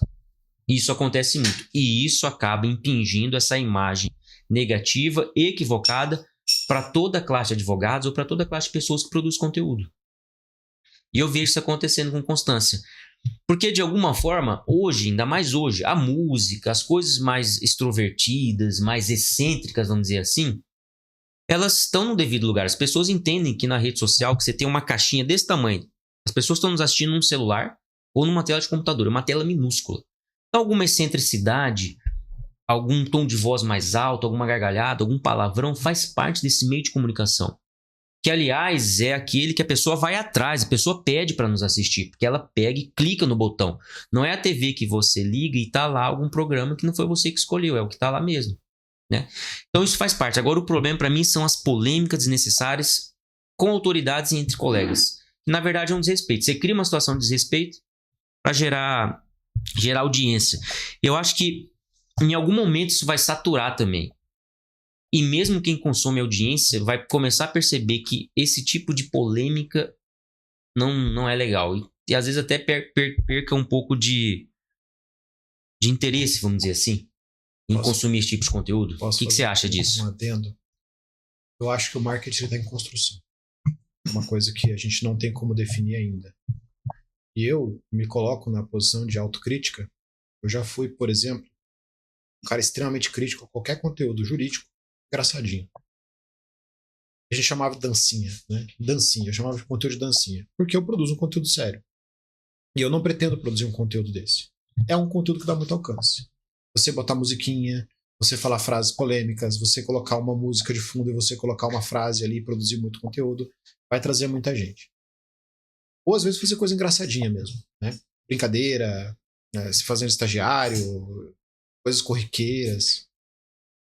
Só que, apesar de ter sido muito crítico quando isso começou, e aí eu acabo entrando no lugar daqueles caras que me criticaram, né? Porque o que você disse é muito certo. O que é novo é sempre estranho, demora para se acostumar. Eu costumo falar muito que zona de conforto é uma droga, né? Você entra na zona de conforto, às vezes a zona de conforto nem é confortável, mas você tá ali e você nem sabe que tá. E hoje eu já tenho uma visão diferente quanto a esse conteúdo engraçadinho. Eu acho que ele pode ser feito. A pessoa tem que saber a métrica. O que não pode acontecer é você fazer algo sem intencionalidade. Isso é muito importante. Fazer algo com intencionalidade e ciente daquilo que vai acontecer de bom e vai acontecer de ruim. Por exemplo, se eu faço um conteúdo dos meus conteúdos que dão muito alcance, júri. Pego um pedaço do meu júri e coloco lá. Vai dar um baita alcance, as pessoas vão adorar e vai me trazer cliente. E não me desprestigia de forma nenhuma em relação à minha autoridade. Claro, eu vou pegar um momento de júri que eu tenha gaguejado para falar. Eu escolho aquilo que eu posto, eu escolho aquilo que eu mostro, né? Uma pessoa que faz um conteúdo engraçadinho também vai ter um grande alcance. Só que esse conteúdo engraçadinho vai desprestigiar a autoridade dessa pessoa. É um problema? Depende. O que você quer? Meu objetivo de trabalho, hoje, beirando 18 anos de profissão, eu quero fechar menos contratos e ganhar mais dinheiro. Excluindo os pro bônus, que eu faço bastante, eu quero que, todo ano eu feche menos contratos e ganhe mais dinheiro. Esse é o objetivo. Minha métrica é financeira, não é a métrica de número de clientes. E se a pessoa tem uma métrica de número de clientes, um cliente que paga 500, 600 mil com um advogado, não contrata um advogado que faz dancinha. Não adianta a gente se iludir. A não ser que, não que não seja uma coisa, não é uma regra absoluta, claro. Mas como uma exceção, pode contratar, porque é amigo, porque é conhecido, porque chegou lá de alguma forma. Mas a regra não. Por quê? O cara que vai te pagar 500 mil reais no processo, ele tem opção. Ele tem um conhecido, ele tem um amigo, ele tem alguém que ele vai pedir uma indicação de um advogado. E não vai ser porque o cara te viu na internet dançando que ele vai te indicar. Mas um cara que foi preso ali, vai te pagar pouco, 10 mil, 20 mil, um cara do cliente da mais parte baixa da sociedade, no sentido financeiro, que não tem escolha, que não tem como fazer, ele vai contratar o mais conhecido. Ele vai no mais conhecido porque ele não tem a menor ideia de que ele pode contratar, ele nem acha que ele tem condições de contratar o cara que ele acha que é o melhor dos advogados. Ele vai no melhor que tiver à disposição dele. Então essa pessoa que faz esse tipo de conteúdo vai ter cliente? Vai! Então se a métrica dela é essa, vai em frente. Vai conseguir cliente, você vai falar com um monte de gente, desse monte de gente vai ter uma galera que vai te contratar, você vai conseguir um monte de cliente. Qual que é o problema, a meu ver? É quando isso estressa, e aí essa pessoa fica fechando contrato de 10 mil, 15 mil, 20 mil ali, fica fechando contratos baixos, e aí passa um ano, ela vai falar assim, pô, mas nenhum cliente, eu não fechei um contrato com mais de 100 mil até hoje. E aí começa a virar o discurso. Ah, o discurso é porque o fato de eu fazer coisa engraçada não significa que eu não seja competente. Ah, as pessoas deveriam parar de ter esse tipo de preconceito. E eu concordo. Eu sempre digo isso. Quando eu vou fazer uma aula, eu falo, se você é guri e põe uma foto sua na academia sem camisa mostrando seu corpo, e você é menina e faz a mesma coisa, faça, é seu Instagram, você faz o que você quiser, você tem o direito de fazer o que você bem entender. Só não ache que o seu cliente não vai ter o preconceito de olhar para aquilo e falar, pô, eu não vou contratar esse cara, não vou contratar essa menina. Ah, mas não deveria ter. Eu também concordo, não deveria. Mas tem. E aí você faz a escolha. Você vai ser uma pessoa que vai lutar contra isso e aceitar as consequências de que você, lutando contra isso, vai tomar pancada, não vai ter cliente. Quem sabe um dia você consiga o seu objetivo? Pô, vai em frente. Agora, você fazer isso, saber que isso vai acontecer, sentar e ficar choramingando num canto porque tá acontecendo aquilo que você sabia que ia acontecer, porque o mundo é injusto, digo pro pessoal, eu dou sempre uma má notícia, de vez em quando eu faço algumas aulas gratuitas, e eu sempre dou uma má notícia pro pessoal. Eu falo assim, olha, Normalmente eu falo muito com quem tá começando, né? Eu falo, eu sei que você pegou a AB agora. Aí eu faço a pergunta e faço o pessoal me responder. Quando você pegou a AB? Peguei ontem. Teve um cara que falou no último lançamento. Eu peguei ontem. Eu sei que no seu Instagram tem uma foto sua pegando a sua AB. Feliz, com a sua família. Eu sei. Tem lá. O dia que você pegou a sua carteira é o dia mais feliz da sua vida. Foi o meu. O dia que eu passei na prova e tirei um peso da minha vida. Mas você vai arquivar essa foto. Você não precisa dizer para o seu cliente que você tem 6 meses de profissão. Se ele te perguntar, você diz. Você não vai ser mentiroso para o cidadão. Mas ele não vai te perguntar. E você não precisa esfregar isso na cara dele. Porque é natural, o cara tem um preconceito com quem está começando. Só que arquiva, não apaga.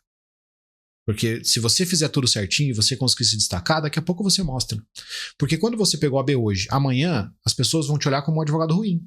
Porque você acabou de pegar a AB, você não tem experiência, não tem um monte de coisa que o estereótipo faz com que as pessoas creiam que você seja um bom advogado. Só que isso é uma escala. Se você pegar a AB amanhã, depois de amanhã o pessoal acha que você é ruim.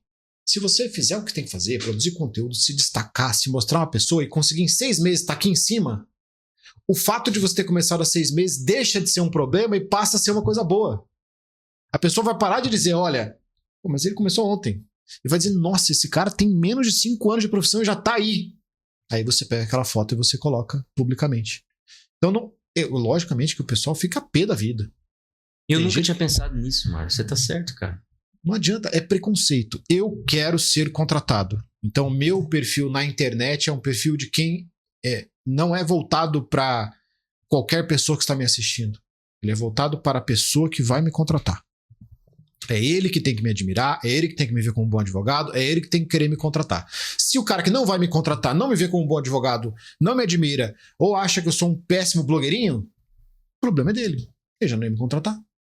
Tem uma menina que colocou uma colega, que ela tá reagindo a alguns comentários dela, e a menina deixou um comentário, era acho que um vídeo que ela fez sobre cobrar consulta. E aí a menina deixou o comentário assim, não tem que cobrar consulta, eu esses dias fui no escritório, não cobrou consulta, eu fui excepcionalmente atendida, foi maravilhoso, mas eu não contratei porque eu não tinha dinheiro. Aí ela fez o vídeo falando, é exatamente por isso que eu tenho que cobrar consulta. Porque eu não tô lá só para dar um bom atendimento, tô lá pra fechar um contrato. Se é para um atendimento pro bono, aí faz, aí é outra coisa. Aí você não vai cobrar, você já sabe que você não vai cobrar, já a partir desse pressuposto você não vai cobrar. Agora, se não, é outra história, é outra conversa. Tudo é métrica. Porque se você quer atender muita gente, não cobra consulta. Você vai atender um monte de gente, talvez uma pequena quantidade de pessoas vão te contratar. Se você quer atender pouca gente, você cobra consulta. Porque você vai atender menos pessoas, o cara já pagou, dificilmente o cara vai faltar uma consulta com você, e você já teve um sim. Né? Qualquer venda é feita de vários sims. Você já teve o primeiro sim, que foi o cara te pagar. Às vezes o cara vai ficar melindrado de não te contratar porque já te pagou R$1.000, R$2.000, R$500, R$100 de consulta. Então, tudo é métrica. Se você tiver uma métrica correta, você sempre vai agir de acordo com aquela métrica. Eu tenho uma frase que um professor meu me disse uma vez, ele falou assim, olha, se você quer ir morar nos Estados Unidos, quando aparecer a oportunidade de fazer um curso de língua, você vai fazer o quê? Mandarim? Ou você vai fazer inglês? Você vai fazer inglês. Por quê? Você traçou a sua métrica, a sua meta para mim vem de meta, e a sua meta é morar nos Estados Unidos. Logo, todas as suas decisões vão ser tomadas com aquele objetivo. Não vai fazer um curso de mandarim, porque pra que se eu quero morar nos Estados Unidos? Se eu fosse morar na China, eu não ia querer fazer um curso de inglês, eu queria fazer um curso de mandarim. Então você tem que ter métrica e meta.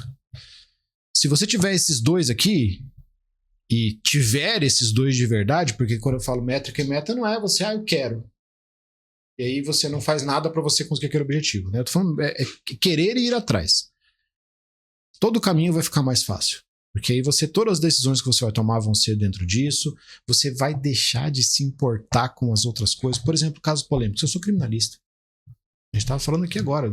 Eu tô com um caso, uma bomba na mão, que o processo de justiça também não posso falar, mas é uma bomba na mão. Uma bomba que faz com que a mãe dos meus amigos me xingue, que parente até descobrir que eu sou advogado me xingue, depois eu descobri que sou advogado, continua xingando, mas só não vai me falar. E faz parte do jogo. Eu vou ser xingado na internet, vão dizer na internet que é a minha filha que tinha que ter morrido, vão dizer na internet que eu devo bater na minha esposa também, vão dizer tudo isso na internet. Só que isso só vai me atingir se isso estiver dentro da minha métrica. Se eu quisesse ser candidato a vereador, meu querido, não podia fazer isso. Eu quero que as pessoas todas me amem. Mas eu não quero ser candidato a vereador. Eu quero ser um advogado criminalista competente, um advogado criminalista de sucesso. Então, o que as outras pessoas estão falando a respeito disso não faz a menor diferença. Porque se eu eventualmente conseguisse uma liberdade do cliente, iam me xingar pra caramba porque o advogado deve ter feito alguma coisa. Mas aquele que é o meu cliente, aquele que é a minha meta, aquele que tá dentro da minha métrica, vai olhar aquilo com bons olhos. E é ele que eu tô querendo. O resto se dane, né? E você tá na internet, você sabe que a gente toma porrada o tempo todo. Eu já perdi as contas. A gente tudo 300, 400 comentários por dia. Que eu querendo ou não, eu tenho Instagram, TikTok, Quai, YouTube, Threads. Só não tenho Twitter, acho que dessas grandes redes. Então é muito comentário todo dia, porque eu tenho, sei lá, 5, 6 mil vídeos na internet. Muito comentário por dia. E desses comentários, a grande maioria é batendo, que eu nem leio, né? Não vale nem a pena ler. Hoje no Instagram você bateu 200 mil seguidores, correto? 100 mil seguidores, exato. Como que você chegou até aí? Você começou a produzir os conteúdos, então, lá no YouTube. Mas você não era advogado criminalista ainda. Você tinha feito um caso, né? Foi o caso que você foi para Brasília já um tempo antes disso. Mas como que isso foi caminhando na sua vida até chegar o momento que você passou a produzir conteúdo exclusivamente penal?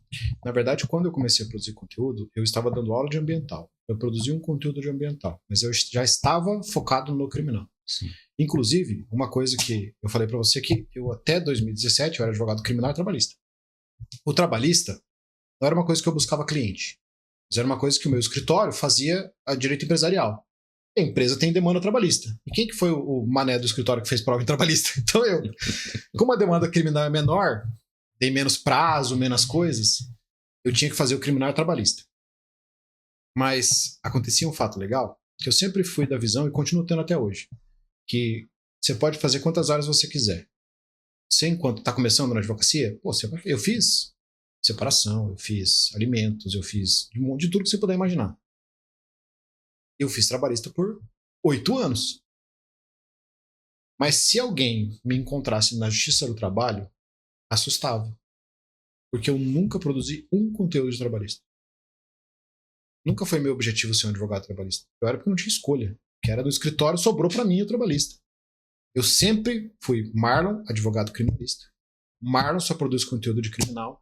Marlon é criminalista. E ponto. O trabalhista eu fazia porque eu tinha que fazer. Então já aconteceu muitas vezes, e aí peço desculpa àqueles que eu menti, de eu chegar no X trabalho e topar com um aluno. O que você está fazendo aqui, professor? Você não é criminalista? Não, meu escritório, às vezes tem audiência, bate a audiência, tem que fazer audiência. Era nada. Eu era responsável por fazer aquelas audiências. E sempre que eu encontrava alguém lá que era de fora desse nicho, que assustava, porque o Marlon é advogado criminalista, produz conteúdo criminal, sempre foi criminalista, eu sempre dava uma desculpa ali para explicar por que eu estava ali. Não, foi a prova da OAB. foi uma escolha feita lá atrás, né? Mas eu sempre produzi conteúdo pro criminal. Eu devo ter um vídeo de ambiental. Teve uma vez que eu fiz um vídeo de militar, não sei por quê, porque eu fiz o meu TCC de militar, né, na época da faculdade. E aí eu falei, vou fazer um vídeo. Fiz um vídeo. O resto, cara, tudo que você encontrar meu, e eu não tenho a menor ideia de quantos vídeos eu já produzi, eu chuto pelo menos uns 3 mil. Mas é um chute, porque isso é muito tempo, né? Você não vai encontrar nada que não seja de criminal. Mesmo que eu não advogasse só no criminal, eu escolheria um nicho para produzir conteúdo. Porque eu acho que o especialista ganha mais que o não especialista. E se o meu objetivo é ser criminalista, eu quero ganhar mais no criminal, então eu poderia, no começo, hoje em dia, eu tenho a sorte de não precisar, né?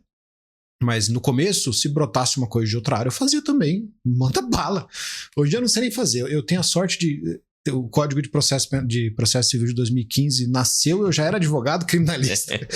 Eu só li a parte do Código de Processo Civil que me interessa, que é a parte de recurso especial e extraordinário e um pouquinho de algumas outras coisas ali. Eu nem sei. Não sei como funciona o processo civil mais.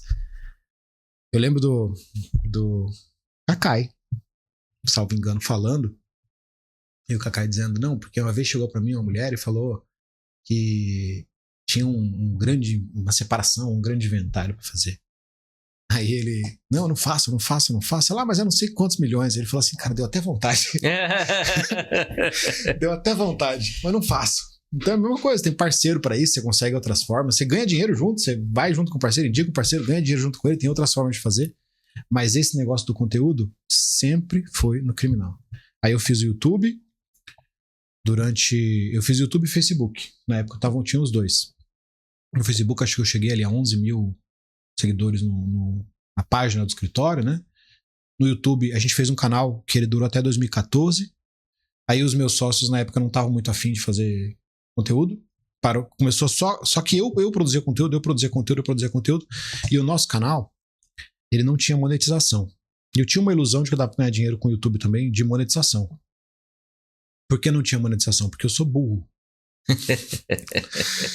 Porque os primeiros vídeos, eu não tinha ninguém. Eu era um acéfalo em YouTube, né? Eu consumi YouTube muito pouco, inclusive. E eu via que quando eu entrava no YouTube tinha uma página lá que era em alta. E o cara, eu tenho que aparecer nessa página em alta, né? Eu tenho que aparecer nessa página em alta. Como que eu vou fazer aparecer essa página em alta? Eu fiz o meu canal, criei o meu vídeo. Eu abri umas 400 abas daquele vídeo. Eu saí abrindo aquele vídeo. Abri aquele vídeo pra subir o número de visualizações. Falei, eu vou aparecer na capa, eu vou aparecer na capa do YouTube, Um idiota, né? Porque com 300 visualizações vai aparecer na capa do YouTube. Nem naquela época, que era muito menor do que hoje, eu ia conseguir. Só que aí o YouTube me cortou a possibilidade de ter qualquer tipo de ganho financeiro com a plataforma. Por causa disso? Por causa disso. Nunca mais eu poderia ter ganho financeiro com a plataforma YouTube naquele canal. Naquela conta específica. E não só pelo ganho financeiro, mas depois eu comecei a entender que se o YouTube não está anunciando no meu vídeo, não tem por que ele mostrar para ninguém. Mesmo que eu não receba, ele não está anunciando naquele vídeo. Se ele não está anunciando, quem ele vai mostrar para alguém? Então eu falei, não, eu preciso ter. Aí como teve essa situação dos meus sócios não quererem mais, eu cheguei no escritório e falei, olha, eu vou abrir um canal, beleza? Abri um canal, que é o canal é legal, que é o canal que eu tenho até hoje, que foi aberto em 2014 e existe até hoje. 12 anos, hein? 11 anos. 11 anos. O primeiro canal do escritório, eu acho que chegou a 20 mil, 15 mil inscritos nessa época. E é uma outra época, né? É uma época que se eu conseguir 100 mil visualizações num vídeo, eu achei, meu Deus, é o máximo. Não se pensava em ter 1 milhão de visualizações. Mas hoje em dia é até um pouco mais fácil de conseguir essas coisas. Só que eu criei o meu canal ali. E aí, quando eu criei o meu canal, ele já era só meu. Eu podia colocar o conteúdo lá que me desse na telha. Porque eu não precisava pedir pra ninguém, não fazia diferença. E aqui fica mais uma coisa legal. Que fica uma dica pra todo mundo que tá assistindo. Eu fui de uma sociedade por 8 anos. Meus amigos praticamente todos são meus amigos até hoje. E não teve uma cisão de sociedade que foi traumática. Toda cisão é traumática, né? Um divórcio, basicamente. Né? Mas o que eu realmente levei da minha sociedade era o que eu já tinha, meu nome. Se eu não tivesse nome, se eu não tivesse produzido conteúdo por mim mesmo, se eu não tivesse feito Marlon crescer, se eu tivesse sido podado pelos meus sócios para que não tivesse um crescimento individual e só o crescimento do escritório, quando o escritório morreu, tinha acabado tudo. Eu ia ter o quê na vida? Nada. Então, quando a gente está em sociedade, a gente tem que crescer individualmente. Porque se você está em cidade e você quer ficar em cidade para sempre, o seu crescimento individual vai favorecer todo mundo. E quando um está maior, o outro está menor. Quando um está menor, o outro está maior. Quando um tem cliente, o outro não tem. Esse é o espírito de uma sociedade. E eu só consegui sair tranquilo da minha sociedade em 2017 porque eu já tinha nome. Em 2017 eu já tinha um certo nome. Em 2017 eu já era professor universitário há 6 anos, basicamente. Eu já tinha feito várias palestras, tinha rodado o Brasil em palestra, já tinha cliente, basicamente, de vários lugares do Brasil. Então, tanto que quando eu saí em 2017, só fazendo um parênteses, né, eu pude fazer uma escolha. Eu pude chegar no escritório que eu estou hoje, que é o mesmo local que meu pai tem escritório, falar, e ao invés de escolher pegar um lugar no centro da cidade, pegar um prédio no centro da cidade, reformar o prédio, que condições financeiras eu tinha, eu optei por poder tomar um chimarrão com meu pai todo dia. Hoje, todo dia eu posso tomar um chimarrão com meu pai e com a minha mãe. Os pais têm mais de 60 anos. Todo dia eu posso ir lá e tomar um chimarrão com eles. Eu pude fazer essa escolha. E por que eu pude fazer essa escolha? Porque eu já tinha nome. Dane-se o lugar que eu tô. Logicamente que eu impus algumas coisas, que eu ia reformar o escritório, que eu ia deixar na estética que eu achava interessante, ele topou. Mas Acho que eu fiz essa reforma ali em 2019, 18, logo depois que eu fui pra lá. Eu vou deixar então, eu vou ficar aqui, beleza? Mas eu quero que a estética seja uma estética que agrade o meu cliente. Beleza? Beleza, tudo bem. Fizemos nossos combinados, que é combinado não sai caro. Mas eu pude fazer essa escolha porque quando eu saí da minha sociedade eu já tinha nome. Eu não precisava estar num lugar específico, não precisava de nada. O cliente já ia até onde eu estivesse. Isso não ia me afetar em absolutamente nada. Só a estética do escritório me afetaria porque o meu cliente é atendido lá. O escritório tem que passar uma visão de poder para o cliente, uma visão de que ele está no local que é caro, que ele já entra no escritório com a impressão de que vai pagar muito para que você tenha possibilidade de cobrar mais honorários. Mas isso é uma coisa resolvível. Eu podia só fazer uma reforma e deixar o escritório do jeito que eu quisesse. Mas eu pude escolher. Eu fiz essa escolha, sou muito feliz com essa escolha, porque eu praticamente todos os dias eu consigo sair do meu escritório 6, 7 horas da tarde, ir na casa dos meus pais, que é pertinho do escritório, sentar, tomar 2 chimarrão, e depois ir para minha casa, ficar com a minha família. Então, esse tipo de escolha são escolhas que não são financeiras, mas que só podem ser tomadas por causa da questão financeira. Porque se eu tivesse grameando ainda, eu tivesse saído com uma mão na frente e atrás da sociedade, tivesse que recomeçar do zero e a partir dali criar meu nome ou qualquer outra dessas coisas, eu muito provavelmente não poderia fazer essa escolha. Não teria essa vantagem, que eu acho que é o objetivo de todo mundo, né? Ficar perto da família. Eu tenho essa sorte e agradeço muito por isso. E o escritório lá tá cada vez mais bonito, ficando um brinco mesmo, né? Você tá na parte final, né? Todas as vezes que eu vou lá, você já finalizou algo novo que eu nem via, nem tinha percebido, na verdade, que você tava mexendo. Se né? tudo correr muito bem, essa semana termina. Aí. Se tudo correr muito bem. Semana que vem já é sexta-feira, né? Mas eu vou botar fé que semana que vem termina. Vamos gravar um dia lá, na sua sala de reuniões, um podcast. E Marlon, quando foi a sua primeira porrada? Quando você bombou? O seu nome, quero dizer, não os processos que você atendeu bem o cliente. Quanto que alguma atuação tua foi socialmente relevante, assim, em termos de notícia? De notícia. Cliente, relevante para fins de cliente, foi essa primeira. Porque como eu tirei esse cara com pouco tempo, ele foi o primeiro a sair da operação, eu aprendi muito cedo que o cliente te procura onde você estiver. Porque eu fechei mais 4 ou 5 clientes dessa mesma operação que nunca me viram. Na época não era processo digital. Eles mandaram procuração pelo correio. E o dinheiro na minha conta. Contrato de procuração pelo correio, eu nunca vi o cara na vida. Porque como eu tirei o cara, ninguém tinha conseguido tirar, falaram, esse cara deve ser bom, né? Mas para fins de online, eu tive alguns vídeos que me deram bastante alcance para a época. Bem no começo. Inclusive é bom porque você tem alcance e você acaba se empolgando com aquilo. E também me fizeram muito cedo descobrir o que é o hater. Mas a fim de questões de notícia, eu acredito que foi em 2012. 2011, 2012. Tive um caso aqui em Campo Grande de um segurança que foi morto em frente ao shopping, num acidente de trânsito. E foi um caso muito midiático, um caso que eu apanhei muito. A ponto de o Leonardo, na época, o Leonardo Duarte, que era presidente da OAB, ter que ir até a imprensa falar para as pessoas pararem de confundir a figura do advogado com a figura do cliente. Ali eu apanhei pra caramba da imprensa. Acho que foi o primeiro caso midiático, assim, imprensa. Nacional, eu creio que foi... Nacional, eu não tenho muito controle do que aparece na mídia nacional. Posso citar o Fantástico, foi em 2020. Pô, louco. 2020. Fantástico. Eu tive Fantástico em 2020 e 2022. 2020 por um caso de um youtuber, tinha tido todos os veículos apreendidos e tudo mais, então foi pro Fantástico. E em 2022 por um caso de feminicídio, que o Fantástico fez uma reportagem, inclusive aconteceu um negócio engraçado, porque o Fantástico, eu sabia que o Fantástico estava lá, eu era advogado de defesa. O repórter não falou comigo em momento nenhum. Não falou comigo, não falou com ninguém na defesa. Eu vi eles conversando com o juiz, vi conversando com o promotor. Era uma reportagem sobre os filhos do feminicídio. Então os filhos estavam lá, tinha repórter filmando, tinha todo um fuzuê de coisa, mas eles não falaram uma letra comigo. Nenhuma. Não deram oportunidade para a defesa. Que é raro, normalmente eles dão. Então, se não falaram comigo, não vou aparecer, né? Tranquilo. É no dia do aniversário da minha filha, me ligam, no meio da tarde. Acabei de ver você na TV, você vai aparecer no Fantástico. Que apareceu na propaganda. E aí os caras pegaram uma parte da minha fala no júri, que eles filmaram o júri, e jogaram lá durante a reportagem. Então acabou que eu apareci também no Fantástico nessa vez. Mas isso foi ali em 2020 e 2022. 2 por esse caso de relevância nacional. A ponto de aparecer no Fantástico, né? Mas já tive vários, cara. Já tive vários. Tem algum tipo de assunto que você não pega pra exercer defesa? Eu tenho um crime em específico que eu não atuo.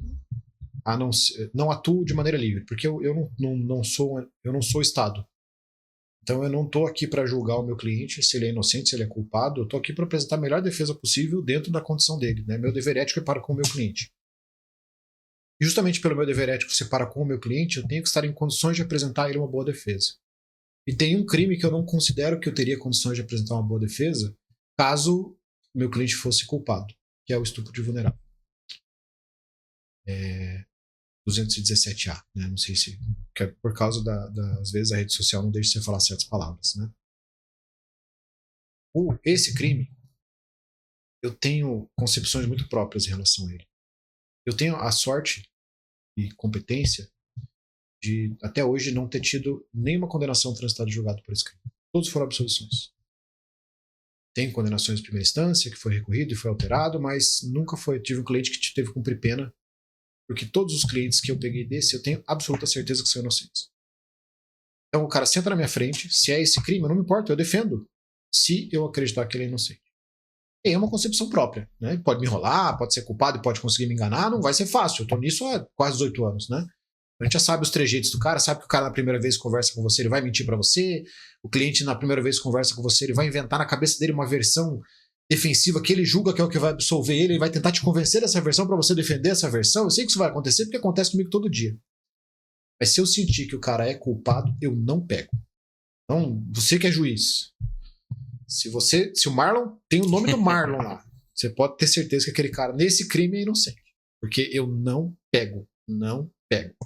Já recusei por jogar valores de mais de 1 milhão pro cara, o cara que eu sabia que não tinha a menor condição de colocar. Já recusei porque disse, não quero, não pego, se você quiser eu te indico um advogado. Já recusei todo tipo de possível. Mas se o cara começa a conversar comigo, eu vou extrair daquela conversa essa situação. E o motivo não é nem porque eu tô julgando ele. É porque, eu tenho uma filha. Eu não sei se em algum momento eu não vou ser um mau advogado para esse cara, porque eu vou pessoalizar aquela situação que eu não poderia pessoalizar. Eu tenho um processo, até hoje na minha vida, que eu me arrependi de ter pego. Foi um processo de compartilhamento de foto de crianças e sexualmente na internet. Me arrependi porque eu acreditava no cara e tudo mais, eu sabia que tinha feito, não julguei que fosse uma coisa muito... que fosse me atingir pessoalmente, mas eu, como advogado criminalista, eu tenho que fazer uma análise do laudo, cara. Aí você imagina, eu tenho que olhar um laudo com 1 milhão de imagens. As imagens mais horríveis que você tem com uma filha de 2 anos que eu tinha na época. Foi horrível. Horrível. Nunca mais eu quero fazer. Então talvez esse seja um outro filme que eu não pegaria, que esse nunca mais teve oportunidade de aparecer na minha frente. Mas eu acredito que eu não pegaria também. Mas é o 217A. Não pego. A não ser que eu tenha certeza, na minha concepção pessoal, que aquele cara é inocente. E aí, não é mais fácil defender um inocente, porque eu acho até mais difícil, você tem muito mais responsabilidade, né? Porém, a minha certeza faz com que eu consiga ser um advogado bom como eu sou para qualquer outro cliente, para aquele cara também, porque eu não tenho chance nenhuma de o meu pessoal interferir naquilo ali. Então esse crime eu não pego. Dizem que não pode escolher, mas eu escolho. A advocacia criminal não é só glamour, né? Não é, definitivamente. Tá longe de ser só glamour. Talvez ligado a isso, já a gente vai caminhando aqui para o encerramento. Antes de você deixar aí sua mensagem final para os colegas advogados, eu queria saber, no seu ponto de vista, por que hoje tanta gente, então, deseja ser advogado e diminuiu a quantidade de pessoas, talvez, que queiram fazer concurso público, prestar concurso público. É difícil ter uma opinião sobre isso, mas na minha visão de mundo, eu acredito que é por causa da internet. Porque as pessoas, elas tinham uma visão de que era muito distante você ser advogado.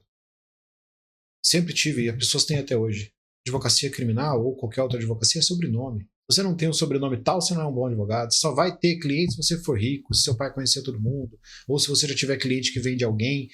E essa visão, que ao meu ver é equivocada, porque todo mundo tem lugar e tem um monte de gente que conquista as coisas do zero, mesmo antigamente, logicamente que é mais fácil. Se o cara já tem uma base, é mais fácil de começar, mas não é mais fácil de terminar. Porque se o cara tem uma base, ele pode destruir aquilo tudo com um mês. Ele tem que ter competência para fazer aquilo crescer, né? Mas é logicamente que existe essa situação. Mas eu acho que o acadêmico, ele acabava tendo essa visão equivocada da advocacia. E hoje, com a internet, com as coisas que ele está vendo, com as possibilidades que ele está vendo com a internet, muitas vezes com resultado rápido. Porque às vezes você produz um vídeo e vai demorar 6 meses, 7 meses para ter um cliente, às vezes você produz um vídeo e vai ter um cliente amanhã. Então, com isso, com ele olhando ao redor, conseguindo enxergar que tem pessoas que não precisaram disso para conseguir crescer, e também porque os advogados começaram a produzir mais conteúdo, mostrar suas vidas. Eu não sou um cara que mostra muito a minha vida. Mas tem muita gente que mostra, legal. E mostrar a vida que é boa, que você consegue conquistar as coisas com a advocacia criminal, isso faz com que o olho do cara brilhe. Porque a visão do cara é concurso público, né? Estabilidade. Estabilidade é um negócio besta e não existe, ao meu ver, mas é estabilidade. Só que todo mundo quer ganhar dinheiro.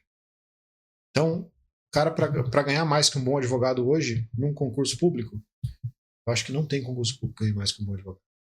Nem esses grandes salários que está tendo toda essa discussão chegam ao que um bom advogado consegue ganhar. Talvez cartório. Talvez um bom cartório. O resto não vai ganhar. Então, você ficar amarrado por essa estabilidade, as pessoas estão vendo que não é necessário ficar amarrado a essa estabilidade para só ter um nível de segurança imaginário na cabeça delas. Então, talvez a cabeça das pessoas esteja mudando, estejam vendo que essa estabilidade não existe, que se você quiser crescer, você tem que sair fora.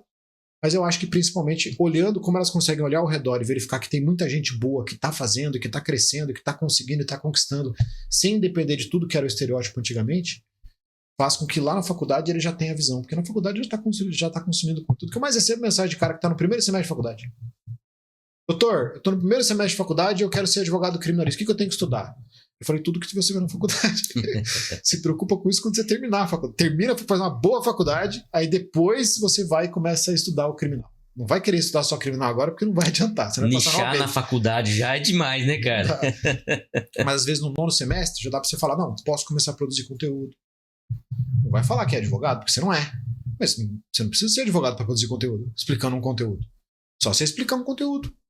Você não fala nada, você não precisa falar que eu sou estagiário para deixar aquilo marcado para sempre. Você vai explicar um conteúdo. Se alguém vai te perguntar, você fala, não, eu sou estagiário. Vem te perguntar, não sou advogado ainda. Posso te indicar um advogado. Às vezes faz até uma parceria. Então, produzir conteúdo é um negócio que já dá para começar lá no final da faculdade. Até chegar lá, meu querido, estuda para a faculdade. A faculdade vai ser a base.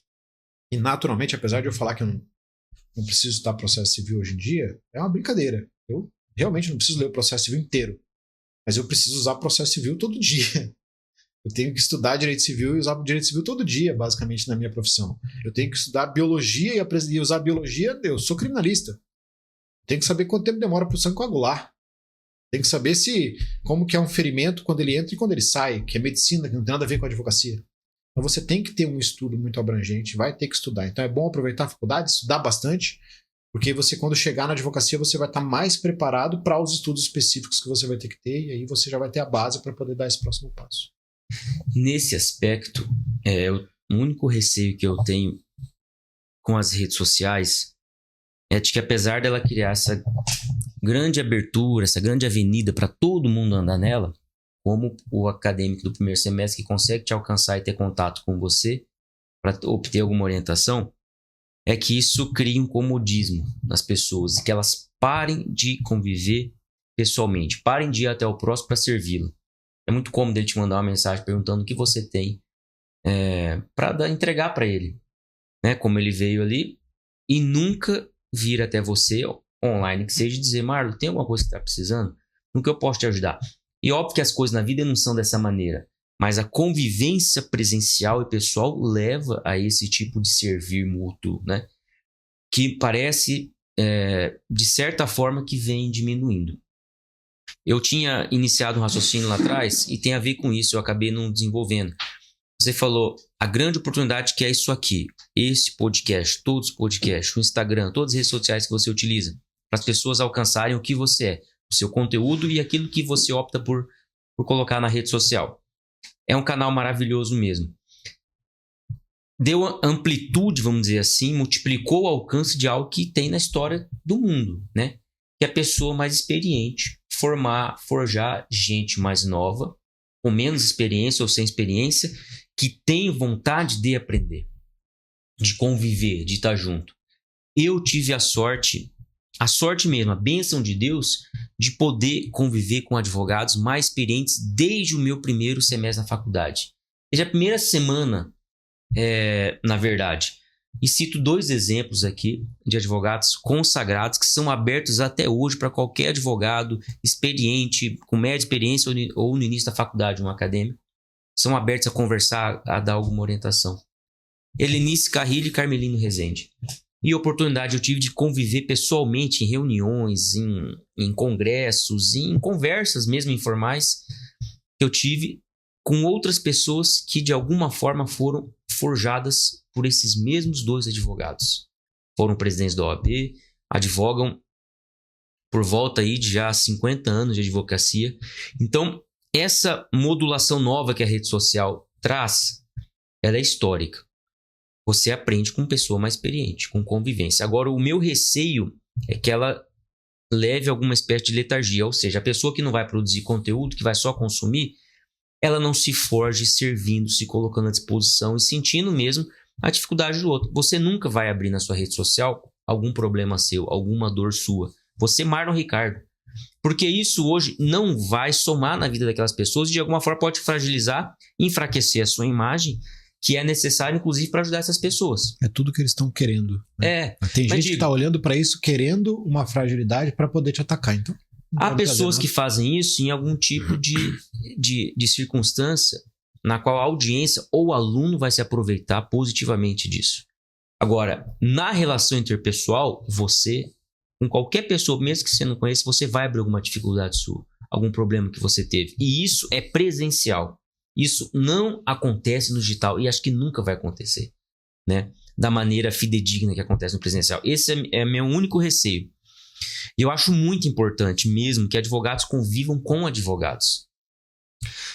A pessoa, Marlon, pode consumir todo o conteúdo que eu vou produzir, todo o conhecimento e conteúdo que você produz. Ela não vai ser sua amiga se não te conhecer presencialmente.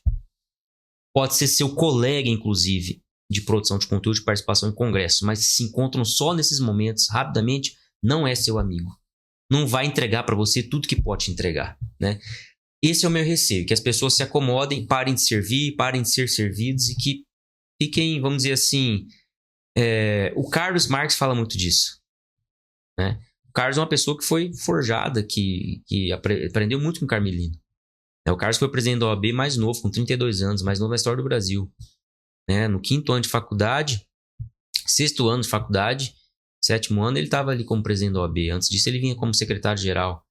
Então, ele fala, as pessoas, aquilo, ontem, esses dias conversando com o Denner, para a gente conversar, eu te mando, posso te ligar? É estranho, de alguma forma, né? Não, tudo bem, todo mundo é corrido, tá? Mas e as outras coisas que a gente deixa de fazer? Presencialmente. É o único receio. E eu ainda... Isso é um conceito, né? Eu não sei nem se o que eu estou falando é exato, quais as consequências, quais são os meios de ação para diminuir ou minorar o dano que isso possa estar produzindo. E se produz dano mesmo. Para mim, parece que isso está acontecendo. É algo que sempre Vou te dar um exemplo. Todo mundo que vem conversar comigo aqui, vem porque eu já conheço. Eu conheço a vida da pessoa, sei da família dela, eu sei como ela é na profissão também, entende? E isso é importante para eu trazer uma pessoa aqui. Você veio aqui porque você me conhece, do contrário, se você tivesse talvez um podcast de 10 anos, 5 anos ou mais tempo, fala, vou lá no Lucas e tal, porque isso é interessante para mim e para minha audiência. Poderia ser, mas não seria a mesma coisa, né? Você me trouxe uma situação que eu refleti muito, já me foi um problema por muito tempo. Eu concordo com você em relação a isso, apesar de, em casa de Ferreira, Espeto de Pau, eu sou um cara muito introspectivo. Apesar de estar na internet, a internet eu tenho um personagem. Eu consigo falar na câmera por causa de um personagem. É um personagem que conseguiu me colocar de um jeito que eu consiga ficar tranquilo aqui, numa situação como essa. E também porque você já é meu amigo há muitos anos. Mas talvez eu até ficaria mesmo se você não fosse. Porque eu tenho esse personagem, eu consigo dar uma palestra, consigo dar uma aula, consigo fazer tudo sem problema nenhum. Na minha vida pessoal eu não sou assim. Eu sou um cara extremamente introspectivo, extremamente antissocial, basicamente. Eu falo pro pessoal que se você me colocar num ambiente novo com pessoas novas, eu vou entrar em posição fetal num canto, eu vou ficar ali, porque eu não tenho nem assunto para puxar. Então eu não consigo nem te opinar muito em relação a isso, porque eu não sou um praticante, né? Agora, quando você começou a falar, você começou a me trazer uma reflexão que eu já tive problemas com ela por muito tempo, que é próximo ao que você diz, mas não exato. As pessoas estão preguiçosas, muito preguiçosas, né? A internet faz as pessoas preguiçosas. Então eu abro toda sexta-feira, hoje eu vou abrir inclusive uma caixinha de perguntas no meu perfil do Instagram, desde 2020, creio eu. Então toda sexta-feira, há 5 anos, eu abro uma caixinha de perguntas. E eu recebo pergunta de qual é o prazo da apelação. Eu abro o código, cara. Tá lá o prazo. Pode dar até um Google, meu Deus do céu. Eu não sou o Google. Hoje em dia eu não respondo mais. Antigamente eu respondia com o artigo tal do código. Mas eu respondo perguntas que são... O cara deveria ter procurado antes de me perguntar. Não é uma coisa que tem uma complexidade a ponto dele olhar, ler e falar, putz, não entendi, deixa eu procurar uma pessoa que já talvez tenha tido esse caso na prática para poder me ajudar. Isso é preguiça. Mas o ponto que me trouxe uma reflexão por muito tempo foi que quando a gente opta por esse caminho, que é de você ensinar as pessoas na internet e estar ali contribuindo de alguma forma, você tem que cortar qualquer laço no sentido do ego de você querer alguma coisa em troca disso. As coisas vão vir em troca, você querendo ou não. Mas eu digo fazer uma reflexão porque dificilmente você tira a dúvida de alguém te agradece. Nem obrigado, a pessoa fala. Às vezes a pessoa nos dá um bom dia. Ela só manda uma pergunta, como se você fosse o ChatGPT e vai responder a pergunta. Eu respondo todo mundo. Então, eu não tenho problema em responder, porque eu não quero o obrigado. Eu estou fazendo aquilo porque eu entendo que a advocacia forte vai trazer por advogados fortes. Essa é a minha concepção de vida, né? Mas isso naturalmente faz com que a gente tenha uma quebra. Começa não tendo essa questão do ego, de querer o agradecimento, e você esquece, não precisa mais de agradecimento, então não faz diferença. Não vou deixar de fazer nada por causa disso. Mas isso naturalmente deixa a gente um pouco mais frio.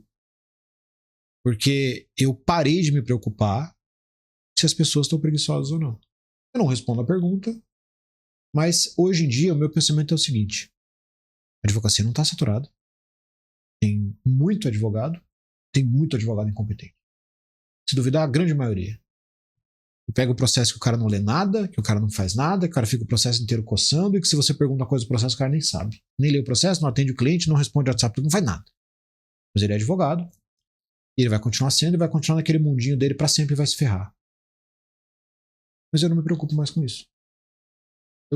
Desculpa o termo, eu não vou dizer que eu não tô nem aí, porque eu me preocupo no sentido geral. Mas eu não sou pai desse cara pra lá e falar assim, cara, você tem que fazer isso. Eu entendi com o tempo qual é o meu papel. O meu papel é, o Marlon está aqui. Eu estou disponível, meu querido. Eu estou aqui, te ensinando, te ajudando.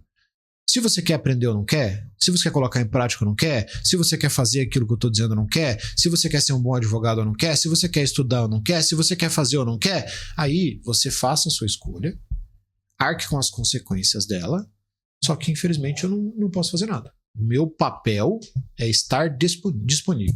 Eu estou disponível. Faço, produzo.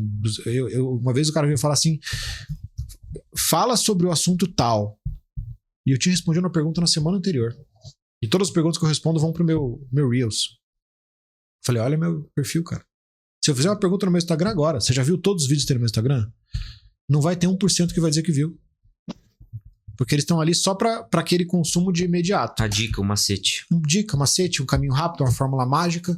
É isso que eles querem. E se eu quisesse usar de má fé, eu ofereceria isso para eles, porque eles iam acreditar.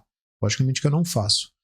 Mas essa frieza que eu digo é porque eu parei de me importar e ficar tentando puxar aquela pessoa com a mão e falar assim, tá errado, tá errado, tá errado. Primeiro porque eu parecia mais pretensioso. E quem disse que o que eu tô falando de caminho é o certo? Pode ser o caminho dele vai dar certo. Quem sou eu para dizer o contrário? E segundo, tem um monte de gente que quer aprender. E por que eu vou perder o meu tempo, criar rugas de preocupação, me dedicar às pessoas que não querem aprender? Se eu posso fazer isso pelas pessoas que querem aprender. Então hoje eu faço essa escolha. É uma escolha muito simples. Quer aprender, meu querido? Cola em mim que eu vou te ajudar. Não quer aprender?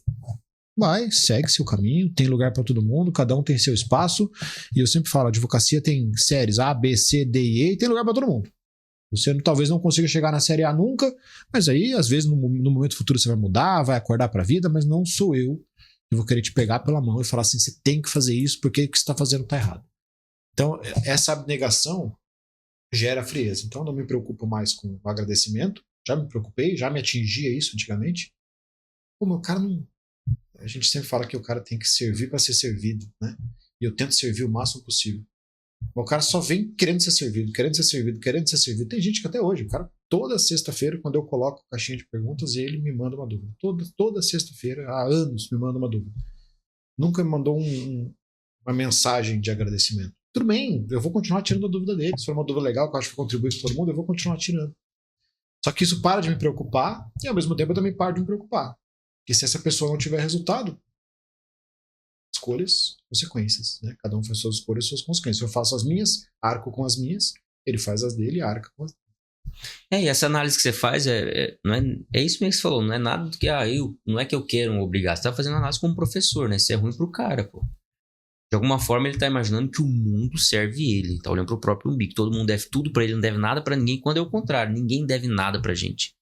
Nós devemos tudo pra todo mundo. Então é servir, ser forte mesmo, ir pra cima e não encher o saco de ninguém, cara, né? E no seu caso especificamente, na verdade você tá nichando sua preocupação, isso é muito grande hoje. E você tem um contingente grande de pessoas que são seus alunos, clientes, e acho que aí sua preocupação continua firme com eles, né? Sei lá, se um aluno seu lá que você conhece faz uma pergunta dessa, você vai, pô, pelo amor de Deus, cara, o que tá acontecendo? Vai pesquisar, pô. Né? Dependendo da liberdade, você vai até falar, pô, se mexe aí, rapaz, larga de ser um preguiçoso aí, você vai falar isso pro cara. Agora, e a internet é isso mesmo, né? Se você for se preocupar com tudo, você não vai conseguir entregar, né?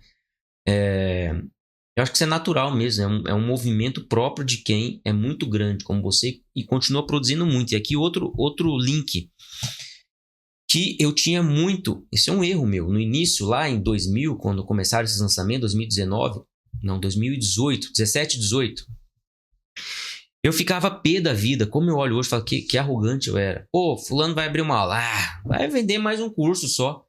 Mas meu Deus do céu, outro raciocínio que eu abri no início da nossa conversa, acabei não levando adiante. Você hoje faz dinheiro vendendo curso, faz bastante dinheiro, assim como na sua advocacia. Mas você continua produzindo e entregando muito mais gratuitamente do que cobrando, meu Deus do céu. E essa parte que muitas vezes as pessoas que não entendem a lógica do mercado digital não enxergam, né? É óbvio que uma aula, você vai depois dessa aula, depois de uma série de aulas, você vai vender um curso, né? Aliás, existe hoje a venda da apresentação da aula. Muitos players estão fazendo isso. Vou fazer um aulão sobre tal coisa. Esse aulão custa R$39, R$19, R$29. Até porque isso compromissa mais ainda o cara que está te assistindo, primeiro, meu Deus do céu. É o primeiro sim. Né? O cara mostra, e depois lá, se o cara não tiver grana, não tiver disposição, tudo bem. Mas ele já assistiu aquele conteúdo de modo mais aberto, vamos dizer assim, né? Com mais interesse, vamos dizer assim. Agora, você continua entregando muito conteúdo, seja o que você está produzindo hoje, seja o que está lá, está disponível na rede social desde 2011, meu Deus do céu, né?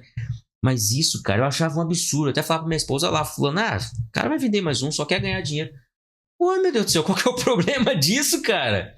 Né? E tá entregando conteúdo gratuito. Você comentou também dos colegas, né? Que muitas vezes a qualidade do trabalho é baixa. Tem muito trabalho técnico ruim hoje, a gente vê mesmo. Mas o mais triste, cara, são plágios. E isso acontece, inclusive, no Ministério Público.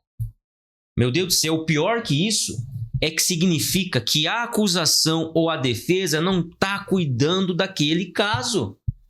O promotor não está olhando o fato e se é grave, ele está acusando errado. E a sociedade está perdendo com isso, aquela pessoa é culpada. Porque o trabalho de acusação é mal feito. Ou se o cara é inocente, é um abuso você fazer isso da mesma forma. A defesa é igual.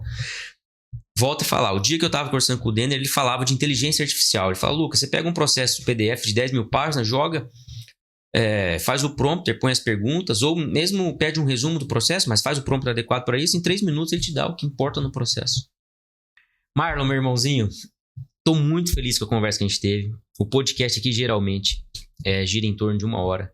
Nós já estamos aí em 2 horas praticamente de conversa e tenho certeza que passaremos mais 2 horas, 4 horas aí. Eu falo pra caramba, né? Eu sei que isso não vai diminuir a audiência porque as pessoas te admiram muito e querem saber um pouco mais da sua vida e você falou muito da vida. da sua vida. Você, inclusive, que não assistiu integralmente o podcast, nós vamos colocar esse momento aqui agora para chamar você para assistir, assista. O Marlon, nessa conversa que nós tivemos aqui, contou aspectos importantíssimos, muita dificuldade que ele teve no início da vida, e a advocacia consolidada que ele tem hoje, e também a sua docência consolidada, foi construída à base de muito esforço e muito suor derramado. Não perca, assista. Obrigado, meu irmãozinho. Gostaria que você deixasse uma mensagem final para os nossos colegas advogados. E se Deus quiser, nós temos muito pela frente ainda juntos, viu? Com certeza. Obrigado novamente pelo convite. Parabéns novamente pelo podcast. Muito bom conversar com você. Falei coisas que eu acho que eu nunca falei publicamente em local nenhum. Até pela nossa relação de amizade. Acaba que a nossa cumplicidade enquanto amigos e o fato de a gente se conhecer há muito tempo dá a liberdade pra gente falar, mesmo sabendo que vai ter uma câmera gravando. E eu falo pra caramba também. Acho que todo professor fala pra caramba. Então, 2 horas, muito legal. Espero que vocês assistam. Mas uma coisa que o Lucas falou no final, que é muito verdade. Então fica como mensagem final. Não existe você achar que porque você está vendo o palco de alguém, que você vai conseguir entender o que foi o bastidor dessa pessoa. Como eu disse aqui, quando o meu escritório primeiro estava reformando, a gente foi trabalhar literalmente de servente de pedreiro no escritório, porque não achava servente, porque a gente não tinha dinheiro para contratar servente. Quando eu já cansei porque estava com muito barulho, para poder produzir conteúdo, gravar até 2, 3, 4, 5 da manhã, para poder pegar um dia do mês, já que eu tinha uma agenda corrida, falar, eu tenho que produzir conteúdo, então eu vou produzir hoje. E hoje vai até produzir o conteúdo que eu preciso produzir e acabar. E na época a edição era muito mais complexa, Sony Vegas lá, hoje em dia é um pouco mais fácil. Mas ficar gravando até 3, 4 da manhã, cansado. Já cansei de chegar de madrugada em casa. Já cansei de trabalhar até tarde. Trabalho até tarde até hoje. Já fechei cliente porque eu estava no escritório 11 horas da noite quando o telefone tocou. Então, hoje em dia, a gente conquistou bastante coisa, a gente evoluiu muito, mas a minha vida hoje é diferente da vida que eu tive para poder conquistar tudo que eu conquistei. Então, não olhe só para o que é o palco, que hoje eu estou no meu palco, e tente olhar um pouco para o bastidor. Porque se você tentar imitar o que a gente está fazendo no nosso palco, muito provavelmente, claro que a gente ainda faz o básico, mas é menos do que a gente teve que gramear lá atrás. E se você não gramear, se você não se dedicar, se você não se aprofundar, se você não pegar seu tempo e dedicar, se você não pegar literalmente e trabalhar, eu sou criticado porque eu trabalho sábado às vezes. Sou criticado, o cara fala assim, você não é bem sucedido porque você trabalha no sábado. Eu falo, não, eu sou bem sucedido porque eu trabalho no sábado, domingo, no final de semana, em qualquer momento que for necessário, eu vou estar trabalhando, de madrugada, se for o caso, até hoje. Mas o nosso bastidor sempre é de muito trabalho. Então não acho que você vai conquistar uma coisa sem muito trabalho, porque você não vai. Trabalhe, se dedique, use as pessoas que você tem para admirar como inspiração de momento final, mas sempre procure olhar o bastidor dessa pessoa, porque é dali que você vai extrair o caminho que você tem que percorrer para você poder chegar onde você quer chegar. Obrigado a todos que assistiram. Espero que a parte da minha história não tenha sido muito maçante e que eu não peço desculpa por ter falado demais. Novamente, muito obrigado, porque foi maravilhoso. Obrigado mesmo. Antes disso, foi um presente que você deu para todos nós. Obrigado, meu irmão. Eu que agradeço. E você que acompanhou a nossa conversa, curta e compartilhe o nosso conteúdo nas redes sociais. Siga também os nossos canais no Instagram e no Facebook. Até breve!